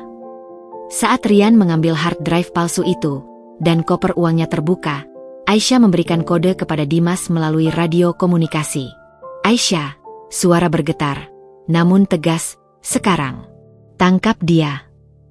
Dalam hitungan detik, petugas kepolisian yang menyamar segera mengepung Rian dan bodyguardnya. Rian terkejut, hard drive di tangannya jatuh. Ia menyadari ia telah masuk ke dalam perangkap yang dibuat oleh wanita yang ia hianati. "Rian," berteriak, saat borgol dipasang di tangannya. "Tidak, ini jebakan. Aisyah, kau yang merencanakannya, kan? Kau tidak bisa melakukan ini padaku." Dari balik bayangan, Aisyah muncul, langkahnya mantap dan penuh martabat. Ia berdiri beberapa meter di depan Rian, menyaksikan kehancuran pria yang pernah ia cintai. "Aisyah," dengan suara yang memantul di gudang kosong, "aku bisa. Rian, aku sudah melakukannya. Aku mengusirmu tanpa sepeser pun. Dan kini aku menjebloskanmu ke penjara dengan tangan kosong. Kau lupa satu hal, Rian. Aku tidak hanya pandai menghasilkan uang. Aku juga pandai bermain catur. Dan kau hanyalah pion yang aku korbankan untuk memenangkan permainan yang lebih besar." Pemandangan Rian yang diborgol dan pucat pasi, di tengah koper penuh uang milik musuh yang gagal ia gunakan, adalah penutup yang sempurna untuk jebakan yang Aisyah rancang. Keadilan pertama telah ditegakkan. Dan ini semua berkat intuisi dan keberanian seorang wanita yang menolak tenggelam dalam kesedihan. Operasi comeback Aisyah berhasil dengan elegan.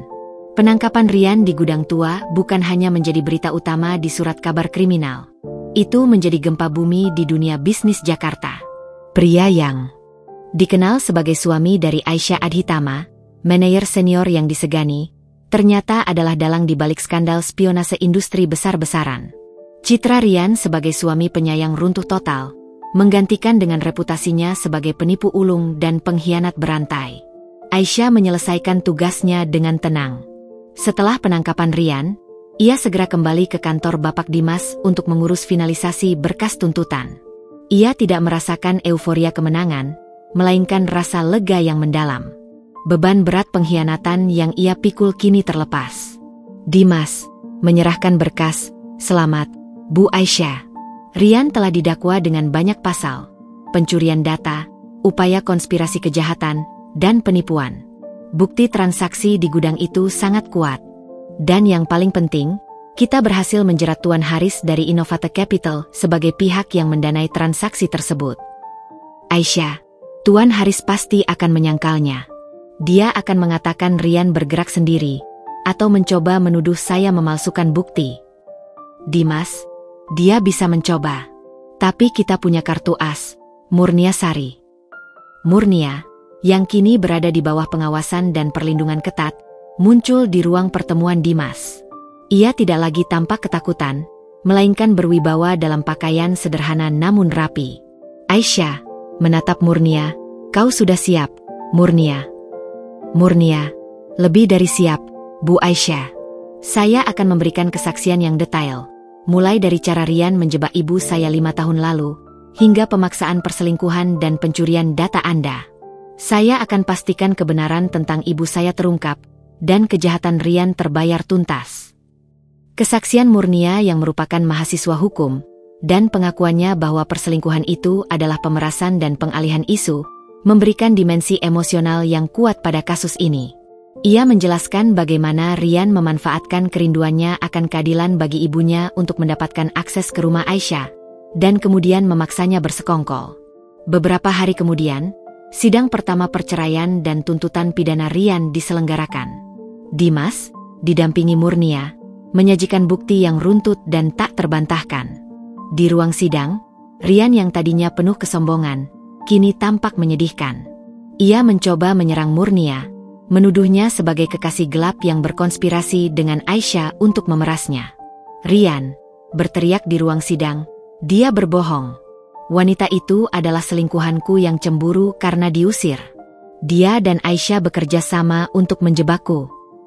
Dimas menanggapi dengan tenang dan meyakinkan, "Yang mulia, kami memiliki rekaman suara dari klien kami, di mana terdakwa secara eksplisit mengakui rencananya untuk mengambil alih bisnis mantan istrinya. Selain itu, kami menyajikan bukti forensik digital dari Bapak Wira, yang menunjukkan terdakwa mengunduh data rahasia perusahaan dan berkomunikasi dengan Tuan Haris. Dan untuk menjawab tuduhan selingkuh, Saudari Murnia Sari akan menjelaskan mengapa ia berada di rumah klien kami, dan bagaimana perselingkuhan itu hanyalah pemerasan yang ia alami." Murnia kemudian maju, memberikan kesaksian dengan detail yang menghanyutkan tentang tragedi ibunya. Ia menunjukkan Liontin, korban, sebagai bukti pemerasan dan pengalihan isu yang Rian lakukan. "Murnia," suaranya bergetar, namun tegas, "saya bersedia menanggung semua malu karena terlibat dalam sandiwara itu, hanya demi mengungkap kebenaran di balik kematian ibu saya. Rian Sanjaya adalah penjahat berantai. Dia menghancurkan keluarga saya, dan dia mencoba menghancurkan ibu Aisyah. Saya bukan selingkuhan. Saya adalah korban dari pemerasan yang sama, dan saya adalah saksi kunci untuk keadilan." Hakim dan hadirin di ruang sidang terdiam. Kisah Murnia yang berani, seorang mahasiswa hukum yang mengorbankan diri demi kebenaran, menyentuh hati banyak orang. Rian tidak bisa lagi mengelak. Wajahnya pucat. Ia menyadari semua permainan liciknya telah terbongkar. Pada saat yang sama, berita tentang keterlibatan Tuan Haris dalam pembiayaan transaksi ilegal Rian menyebar luas. Perusahaan Innovata Capital langsung ambruk reputasinya. Klien-klien penting Haris membatalkan kontrak. Setelah beberapa kali persidangan, putusan dibacakan. Rian Sanjaya dinyatakan bersalah atas semua tuduhan, pencurian data, upaya penipuan, dan keterlibatan dalam konspirasi. Ia divonis hukuman penjara yang lama. Aisyah memenangkan gugatan perceraian dengan hak penuh atas semua aset.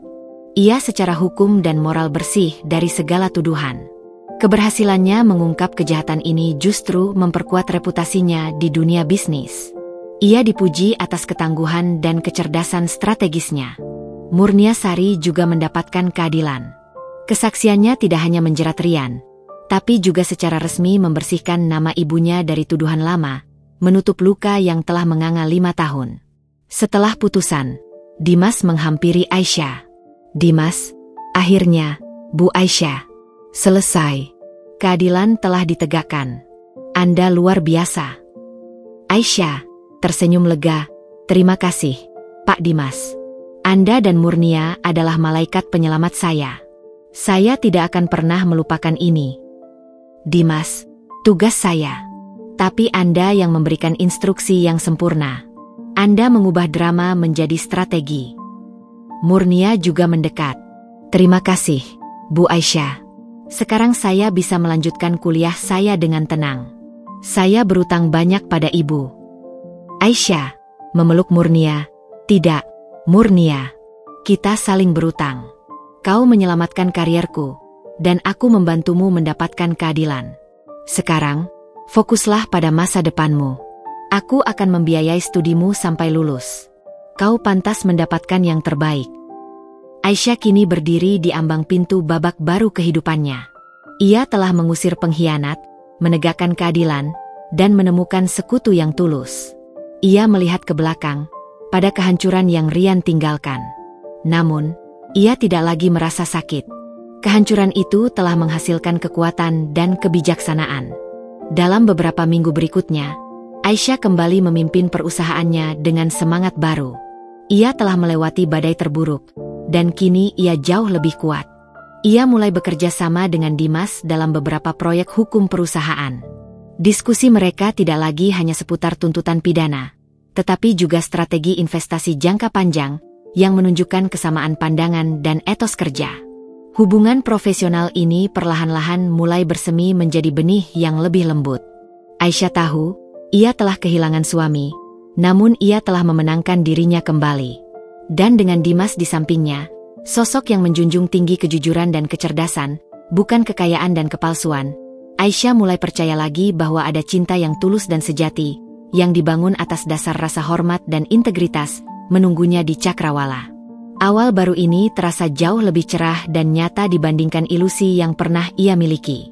Bulan-bulan berlalu sejak putusan pengadilan yang menjatuhkan hukuman penjara bagi Rian Sanjaya.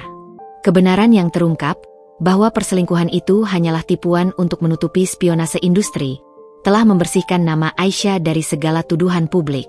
Ia tidak lagi dipandang sebagai istri yang dicampakkan, melainkan sebagai pahlawan perusahaan yang cerdas dan tangguh. Karirnya melesat, ditandai dengan penghargaan atas integritas dan kepemimpinan visionernya. Proyek Merah Putih yang nyaris dicuri, kini berhasil diselamatkan dan berjalan mulus di bawah kendali penuh Aisyah. Di sisi lain, Tuan Haris dari Innovate Capital harus menghadapi investigasi mendalam dari pihak berwajib. Meskipun ia mencoba menyangkal keterlibatannya dengan Rian, bukti transfer dana yang disajikan Dimas dan kesaksian Murnia membuat posisinya di ujung tanduk. Dunia bisnis melihatnya sebagai penipu yang mencoba menghancurkan. Ibu Aisyah, saya bukan selingkuhan. Saya adalah korban dari pemerasan yang sama, dan saya adalah saksi kunci untuk keadilan. Hakim dan hadirin di ruang sidang terdiam. Kisah Murnia yang berani, seorang mahasiswa hukum yang mengorbankan diri demi kebenaran, menyentuh hati banyak orang. Rian tidak bisa lagi mengelak. Wajahnya pucat. Ia menyadari semua permainan liciknya telah terbongkar. Pada saat yang sama, berita tentang keterlibatan Tuan Haris dalam pembiayaan transaksi ilegal Rian menyebar luas. Perusahaan Innovate Capital langsung ambruk reputasinya. Klien-klien penting Haris membatalkan kontrak. Setelah beberapa kali persidangan, putusan dibacakan. Rian Sanjaya dinyatakan bersalah atas semua tuduhan. Pencurian data, upaya penipuan, dan keterlibatan dalam konspirasi. Ia divonis hukuman penjara yang lama. Aisyah memenangkan gugatan perceraian dengan hak penuh atas semua aset. Ia secara hukum dan moral bersih dari segala tuduhan. Keberhasilannya mengungkap kejahatan ini justru memperkuat reputasinya di dunia bisnis. Ia dipuji atas ketangguhan dan kecerdasan strategisnya. Murnia Sari juga mendapatkan keadilan. Kesaksiannya tidak hanya menjerat Rian, tapi juga secara resmi membersihkan nama ibunya dari tuduhan lama, menutup luka yang telah menganga 5 tahun. Setelah putusan, Dimas menghampiri Aisyah. Dimas, akhirnya, Bu Aisyah. Selesai. Keadilan telah ditegakkan. Anda luar biasa. Aisyah tersenyum lega. Terima kasih, Pak Dimas. Anda dan Murnia adalah malaikat penyelamat saya. Saya tidak akan pernah melupakan ini. Dimas, tugas saya. Tapi Anda yang memberikan instruksi yang sempurna. Anda mengubah drama menjadi strategi. Murnia juga mendekat. Terima kasih, Bu Aisyah. Sekarang saya bisa melanjutkan kuliah saya dengan tenang. Saya berutang banyak pada ibu. Aisyah memeluk Murnia. Tidak, Murnia. Kita saling berutang.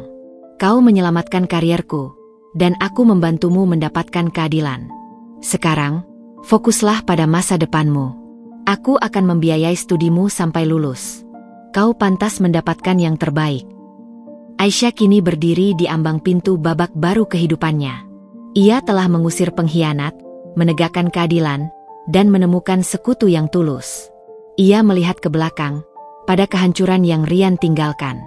Namun, ia tidak lagi merasa sakit. Kehancuran itu telah menghasilkan kekuatan dan kebijaksanaan. Dalam beberapa minggu berikutnya, Aisyah kembali memimpin perusahaannya dengan semangat baru. Ia telah melewati badai terburuk, dan kini ia jauh lebih kuat. Ia mulai bekerja sama dengan Dimas dalam beberapa proyek hukum perusahaan. Diskusi mereka tidak lagi hanya seputar tuntutan pidana, tetapi juga strategi investasi jangka panjang yang menunjukkan kesamaan pandangan dan etos kerja. Hubungan profesional ini perlahan-lahan mulai bersemi menjadi benih yang lebih lembut. Aisyah tahu, ia telah kehilangan suami, namun ia telah memenangkan dirinya kembali. Dan dengan Dimas di sampingnya, sosok yang menjunjung tinggi kejujuran dan kecerdasan, bukan kekayaan dan kepalsuan, Aisyah mulai percaya lagi bahwa ada cinta yang tulus dan sejati, yang dibangun atas dasar rasa hormat dan integritas, menunggunya di Cakrawala. Awal baru ini terasa jauh lebih cerah dan nyata dibandingkan ilusi yang pernah ia miliki. Bulan-bulan berlalu sejak putusan pengadilan yang menjatuhkan hukuman penjara bagi Rian Sanjaya. Kebenaran yang terungkap, bahwa perselingkuhan itu hanyalah tipuan untuk menutupi spionase industri, telah membersihkan nama Aisyah dari segala tuduhan publik.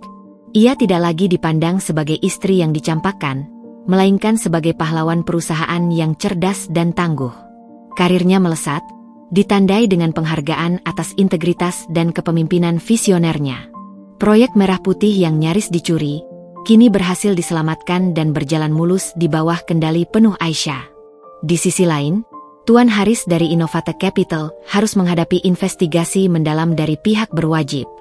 Meskipun ia mencoba menyangkal keterlibatannya dengan Rian, Bukti transfer dana yang disajikan Dimas dan kesaksian Murnia membuat posisinya di ujung tanduk. Dunia bisnis melihatnya sebagai penipu yang mencoba menghancurkan pesaingnya melalui cara-cara kotor. Murnia Sari, yang kini mendapat dukungan penuh dari Aisyah, kembali ke kampus untuk melanjutkan studi hukumnya. Ia bukan lagi Murnia si pembantu yang ketakutan, melainkan seorang mahasiswa teladan yang menginspirasi, fokus pada mimpinya untuk menjadi pengacara yang adil. Aisyah sendiri mengalami metamorfosis emosional yang mendalam. Ia telah menyingkirkan semua sisa masa lalu. Ia menjual rumah yang menyimpan kenangan pahit itu dan membeli sebuah penthouse yang lebih modern dengan pemandangan kota. Tempat ini terasa seperti kanvas baru, tanpa bayang-bayang Rian. Ia mulai mengisi hari-harinya dengan hal-hal yang benar-benar ia cintai, bukan yang ia kira harus ia cintai demi Rian. Dalam semua proses ini, satu-satunya orang yang tak pernah absen adalah Bapak Dimas. Hubungan profesional mereka telah berevolusi. Dimas bukan lagi sekadar pengacara. Ia menjadi konsultan terpercaya, sparring partner intelektual, dan bahkan teman curhat yang tanpa disadari mengisi kekosongan yang ditinggalkan Rian. Suatu sore, Aisyah dan Dimas bertemu di luar konteks pekerjaan. Mereka berada di sebuah galeri seni, tempat yang jauh dari hiruk-pikuk ruang sidang atau rapat dewan direksi. Aisyah menatap sebuah lukisan abstrak. Saya ingat, Rian dulu selalu memilih lukisan yang paling mahal, bukan yang paling indah. Katanya, lukisan harus jadi investasi. Saya baru sadar, selama ini saya hidup di dalam selera orang lain. Dimas berdiri di samping Aisyah, suaranya tenang dan penuh perhatian. Rian melihat segalanya sebagai aset yang bisa menghasilkan. Anda berbeda, Aisyah. Anda menghargai integritas dan keindahan yang sebenarnya. Itu yang membuat Anda menjadi pemimpin yang luar biasa, dan juga wanita yang luar biasa. Aisyah tersenyum kecil. Terima kasih, Dimas. Kau selalu melihat sisi baiknya. Kau tahu, setelah semua yang terjadi, saya kesulitan membedakan antara pujian tulus dan rayuan berkedok ambisi. Rian telah meracuni pandangan saya tentang hubungan. Dimas, wajar saja. Tapi izinkan saya memberitahu Anda sesuatu. Seorang pria yang tulus tidak akan pernah membutuhkan skema rumit atau topeng. Dia akan menunjukkan dirinya apa adanya. Dan Anda adalah masterpiece yang tidak perlu validasi atau investasi dari siapapun. Pujian dari Dimas terasa berbeda. Tidak ada embel-embel, tidak ada desakan. Itu murni kejujuran yang menenangkan. Dimas sendiri adalah pria yang misterius dan profesional. Ia sangat fokus pada pekerjaan, rapi, dan memiliki aura ketenangan yang menular. Aisyah tahu Dimas adalah pengacara paling mahal di kota, namun ia tidak pernah memamerkan kekayaannya. Diskusi mereka berlanjut ke kedai kopi. Mereka tertawa saat Dimas menceritakan pengalaman lucu dengan kliennya yang terlalu dramatis, sesuatu yang jarang Aisyah lihat darinya. Aisyah, kau tahu, Dimas, aku tidak pernah melihatmu santai seperti ini. Kau selalu terlihat seperti siap memasuki ruang sidang kapan saja. Dimas tertawa pelan. Sepertinya saya sedang berada di tempat yang aman. Saya harus mengakui, bekerja dengan Anda, Bu Aisyah, telah mengajarkan saya bahwa keadilan bisa dicapai dengan elegan. Dan Anda mengajarkan saya bahwa di balik logika dan hukum, ada hati yang pantas mendapatkan kebahagiaan. Aisyah merasakan pipinya sedikit menghangat, dan kau, Dimas, kau mengajarkan saya bahwa tidak semua pria mendekati saya karena ambisi.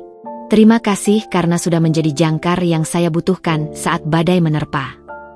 Percakapan itu mengalir lancar, dari urusan perusahaan hingga filosofi hidup. Aisyah menyadari bahwa Dimas menghormati batasnya.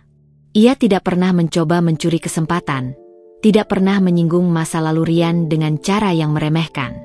Dia adalah pria yang stabil dan teguh, kebalikan sempurna dari Rian yang licik dan labil. Beberapa hari kemudian, Aisyah mendapatkan tawaran promosi tertinggi di perusahaan. Ia akan mengambil alih posisi CEO regional untuk Asia Pasifik. Ini adalah puncak karir yang ia idam-idamkan, sebuah tahta yang ia raih dengan integritas, bukan dengan pengkhianatan. Ia memutuskan untuk mengadakan pesta kecil untuk merayakan promosi ini dan, yang lebih penting, perayaan atas kehidupannya yang baru. Ia mengundang Dimas, Murnia, dan beberapa rekan kerja terpercaya. Saat pesta berlangsung, Dimas menghampiri Aisyah di balkon. Di bawah mereka, lampu kota berkelip-kelip, seolah ikut merayakan kemenangan Aisyah. Dimas mengulurkan gelas champagne. Untukmu, Madam CEO. Kamu pantas mendapatkan ini, dan lebih dari itu. Aisyah menerima gelas itu, matanya berkaca-kaca. Terima kasih, Dimas. Ini adalah malam yang luar biasa. Dimas, Aisyah, saya ingin jujur. Sejak awal kita bekerja, saya kagum pada Anda. Ketangguhan Anda, kecerdasan Anda, semuanya. Saya tidak mencari validasi atau investasi. Saya hanya ingin tahu, apakah setelah semua badai yang Anda lalui, Anda bersedia memberi kesempatan kepada hati Anda untuk kembali menemukan kehangatan? Dimas berbicara tanpa rayuan, tanpa desakan.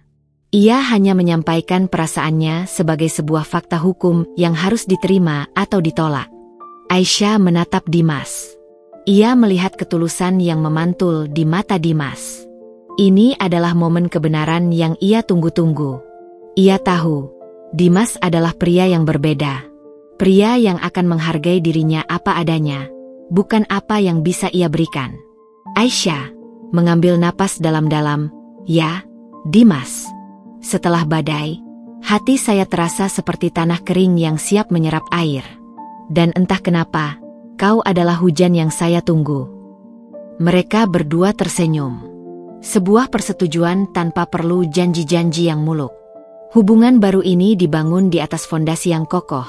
Rasa hormat timbal balik, integritas, dan pengakuan atas perjuangan masing-masing. Babak baru telah dimulai. Bukan lagi tentang pembalasan, melainkan tentang penyembuhan dan pembangunan cinta sejati.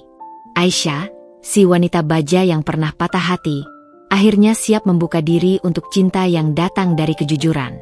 Hubungan antara Aisyah dan Dimas tumbuh dengan kecepatan yang diatur oleh kehati-hatian Aisyah.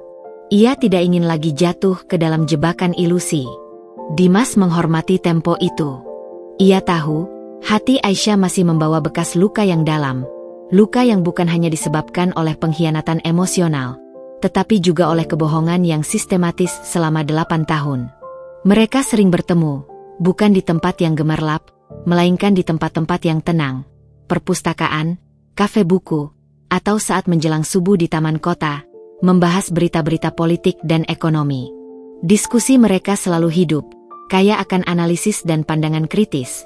Sebuah kontras nyata dengan hubungannya dulu dengan Rian yang hanya berputar pada pujian kosong dan rencana liburan.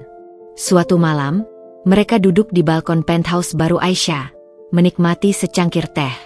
Aisyah berbicara tentang perasaannya yang masih rentan. Aisyah, saya merasa seperti harus belajar mencintai dari nol lagi. Dimas, dengan Rian, saya selalu merasa harus menahan diri, menjaga citra, dan memastikan dia terhibur. Saya tidak pernah benar-benar menjadi diri saya sendiri. Itu yang membuat saya benci. Dia mencuri otentisitas saya. Dimas menggenggam tangan Aisyah dengan lembut, sentuhan yang menenangkan, bukan posesif. Rian adalah pencuri, Aisyah, di setiap aspek kehidupan. Tapi ia gagal mencuri siapa dirimu. Kau tidak perlu belajar dari nol. Kau hanya perlu membuang pelajaran buruk itu.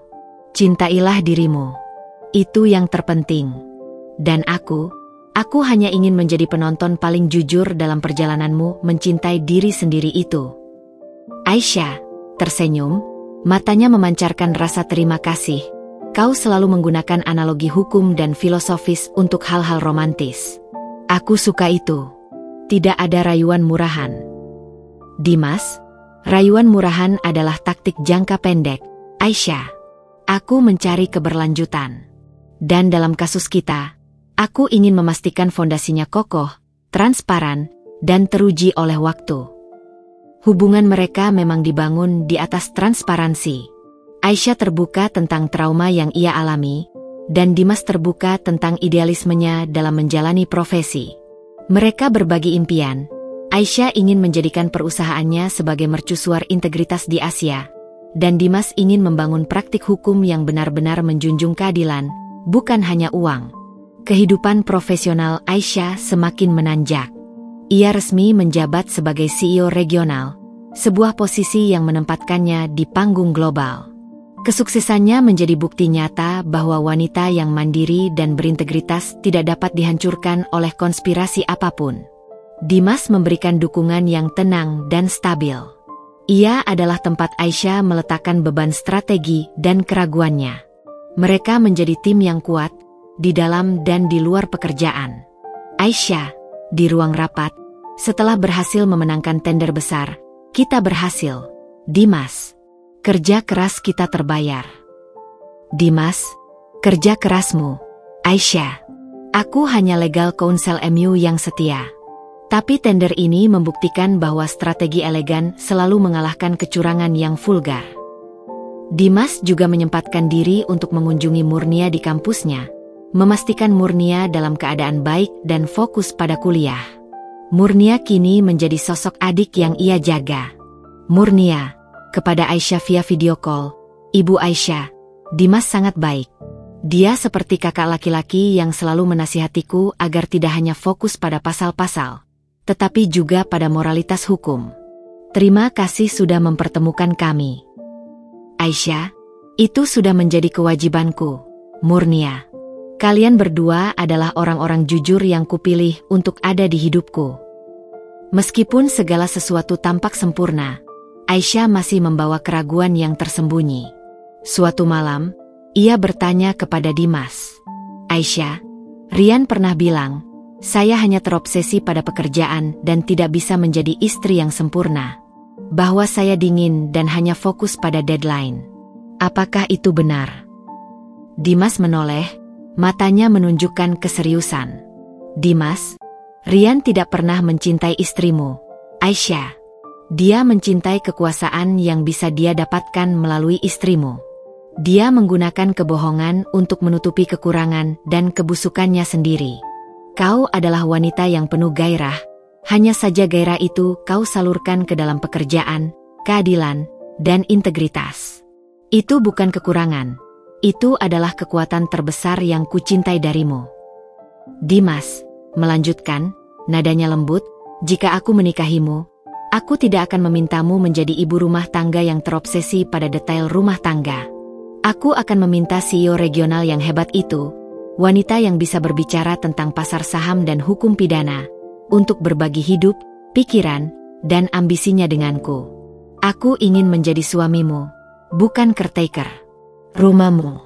Aku ingin menjadi jangkarmu, bukan bebanmu." Kata-kata itu menyentuh hati Aisyah sedalam-dalamnya. Rian memintanya untuk menjadi lebih kecil agar Rian terlihat lebih besar. Dimas memintanya untuk menjadi dirinya yang paling besar, dan dia akan berdiri di sampingnya, bangga. Aisyah menghela napas, air mata kelegaan membasahi matanya. Aku tidak tahu harus berkata apa, Dimas. Kau membuatku merasa utuh kembali." "Dimas, jangan katakan apa-apa.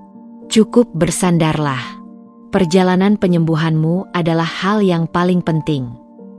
Hubungan mereka mencapai titik di mana mereka tidak hanya berbagi tawa dan rencana, tetapi juga kelemahan dan ketakutan. Dimas telah berhasil menembus tembok baja yang Aisyah bangun setelah pengkhianatan Rian.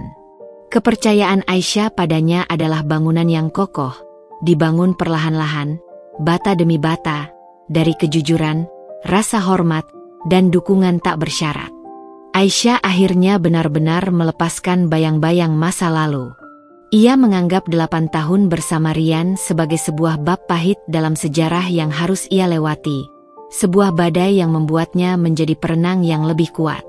Ia kini siap untuk membuka babak baru, babak yang penuh dengan cahaya, kesetaraan, dan cinta yang dibangun di atas fondasi integritas. Ia tidak lagi mencari kebahagiaan, ia membangunnya bersama pria yang tepat. Malam itu, di bawah langit Jakarta yang bertaburan bintang buatan, Aisyah tahu, Dimas adalah akhir dari pencariannya, dan awal dari kisah cintanya yang sejati. Ia telah menemukan masterpiece di tengah reruntuhan yang ditinggalkan oleh sang penipu ulung. Setahun telah berlalu sejak Aisyah menerima jabatan CEO regional. Setahun penuh kesuksesan, pemulihan, dan cinta yang tenang. Hubungan Aisyah dan Dimas telah matang, seperti anggur mahal yang dinikmati perlahan, menjanjikan kehangatan dan kedalaman rasa. Murnia Sarikini memasuki tahun terakhir kuliah hukumnya, dengan nilai cemerlang, dan sesekali magang di kantor Dimas, menjadi bukti nyata kebaikan Aisyah dan Dimas dalam mengubah nasib seseorang. Di hari ulang tahun Aisyah, ia tidak merayakan dengan pesta mewah, melainkan dengan makan malam sederhana bersama Dimas dan Murnia di penthouse-nya. Suasana terasa hangat, penuh tawa dan cerita. Murnia, terima kasih, Bu Aisyah. Ibu sudah seperti keluarga bagi saya. Ibu menyelamatkan saya dari ketakutan dan memberi saya masa depan. Aisyah tersenyum, jangan panggil ibu lagi, Murnia. Panggil kakak. Kau sudah bagian dari babak baru kehidupanku. Dan ingat, kau yang memilih kebenaran. Kau yang menyelamatkan dirimu sendiri. Setelah Murnia pulang, menyisakan Aisyah dan Dimas dalam keheningan yang nyaman, Dimas mengambil tangan Aisyah. Dimas, Aisyah, kamu tahu aku tidak suka drama atau janji yang berlebihan. Aku bukan pria yang akan merencanakan pernikahan sejak 6 bulan sebelumnya demi sebuah tujuan. Aisyah tertawa kecil, memahami sindiran halus Dimas kepada Rian. Dimas, aku hanya ingin bertanya. Sudah setahun kita berjalan di atas fondasi yang transparan, integritas, dan rasa hormat yang mendalam. Aku melihatmu sebagai sekutu, sahabat, dan belahan jiwa. Aku melihatmu sebagai wanita yang jauh lebih berharga daripada semua aset yang kau miliki. Dimas mengeluarkan sebuah kotak beludru kecil. Bukan berisi berlian besar yang mencolok, melainkan sebuah cincin dengan batu safir biru sederhana yang memancarkan kejujuran. Dimas, maukah CEO regional yang paling cerdas di Asia ini menjadi rekanku, bukan hanya di dunia bisnis, tapi di perjalanan hidup? Maukah kau menikah denganku, dan bersamaku, membangun rumah yang benar-benar kokoh, bukan hanya dari marmer, tapi dari kejujuran yang murni? Aisyah menatap mata Dimas. Ia tidak melihat ambisi liar atau skema tersembunyi. Ia melihat ketenangan, kesetiaan, dan cinta yang dibangun di atas integritas yang sama-sama mereka junjung. Luka lama yang ditinggalkan Rian kini terasa seperti bekas luka lama yang telah sembuh, menjadi pengingat akan kekuatan, bukan kelemahan. Aisyah, air mata haru mengalir. Namun ini adalah air mata bahagia. Ya, Dimas. Tentu saja, aku mau. Kau adalah jawaban dari semua doaku. Jawaban yang datang bukan dalam bentuk ilusi, tapi dalam bentuk kebenaran yang nyata. Dimas tersenyum lega, mengusap air mata Aisyah, lalu memasangkan cincin itu di jari manis Aisyah. Safir biru itu berkilauan, sederhana, namun sangat berharga. Dimas, kita tidak perlu terburu-buru. Kita akan menikah saat kamu siap. Dan aku berjanji, aku akan selalu menjadi legal counsel dan pasangan hidup yang paling setia. Aku mencintaimu, Aisyah. Aisyah, aku juga mencintaimu, Dimas. Aku bersyukur Tuhan mengambil semua yang palsu dariku, untuk memberiku yang paling sejati. 6 bulan kemudian, pernikahan sederhana namun elegan diadakan. Tidak ada sorotan media, hanya dihadiri oleh keluarga dekat dan sahabat-sahabat sejati, termasuk Murnia yang kini menjadi salah satu pengiring pengantin Aisyah. Murnia mendekati Aisyah saat ia mengenakan gaun pengantinnya yang indah. Murnia, Kak Aisyah, ibu terlihat seperti ratu. Ratu yang memenangkan perangnya dan kini mendapatkan kerajaannya. Aisyah memeluk Murnia, dan kau, Murnia, adalah permata mahkota kerajaan ini. Ingat, tanpa keberanianmu, aku tidak akan berdiri di sini hari ini. Kau mengajariku bahwa kebenaran selalu menemukan jalannya. Murnia tersenyum tulus. Ia tahu, kebahagiaan Aisyah adalah penutup sempurna bagi kisah pilu ibunya. Pernikahan Aisyah dan Dimas adalah perayaan kesetaraan. Dalam janji pernikahan mereka berjanji untuk saling mendukung dalam ambisi karir masing-masing dan memastikan integritas selalu menjadi kompas keluarga mereka. Beberapa waktu setelah menikah, Aisyah dan Dimas duduk di sofa ruang kerja mereka. Sebuah surat datang dari lembaga pemasyarakatan. Isinya adalah permohonan maaf tertulis dari Rian. Rian, setelah bertahun-tahun merenung, akhirnya mengakui semua kejahatannya, tidak hanya pada Aisyah, tapi juga pada kasus Ibu Murnia. Ia mengakui bahwa perselingkuhan itu hanyalah set-up agar Aisyah lengah. Aisyah membaca surat itu tanpa emosi, lalu menyerahkannya pada Dimas. Aisyah, dia akhirnya mengakui kebenaran. Bagiku, ini adalah penutup yang sempurna. Dimas, aku tidak butuh penyesalannya, tapi aku butuh pengakuannya. Sekarang, lembaran itu benar-benar tertutup. Dimas, kau wanita yang kuat. Aisyah, kau memaafkan, bukan karena dia pantas, tapi karena kamu layak mendapatkan kedamaian. Mereka memutuskan untuk membakar surat itu di perapian. Api yang melahap kertas itu melambangkan hilangnya semua racun masa lalu. Aisyah menatap api. Pulang dinas luar negeri memberiku kekalahan terburuk, tapi juga kemenangan terindah. Aku kehilangan ilusi tentang cinta yang salah, tapi menemukan diri sendiri dan cinta yang sejati. Dimas merangkul Aisyah, wajahnya penuh cinta, dan aku berjanji, Aisyah, aku akan selalu menjadi legal counsel yang paling setia, memastikan tidak ada lagi pengkhianatan yang berani menyentuh duniamu. Kamu adalah kasus paling berharga dalam hidupku, kasus yang dimenangkan oleh kejujuran. Aisyah bersandar di pelukan Dimas. Ia telah kehilangan harta yang palsu dan mendapati suami yang bermain api, namun ia bangkit, mendepak mereka, dan dalam prosesnya, ia menemukan kembali harga dirinya, membersihkan namanya, dan yang terpenting, menemukan cinta yang dibangun di atas fondasi integritas dan kesetaraan. Mereka berdua menatap masa depan, sebuah masa depan yang terjamin, kokoh, dan penuh dengan kebahagiaan yang murni dan abadi.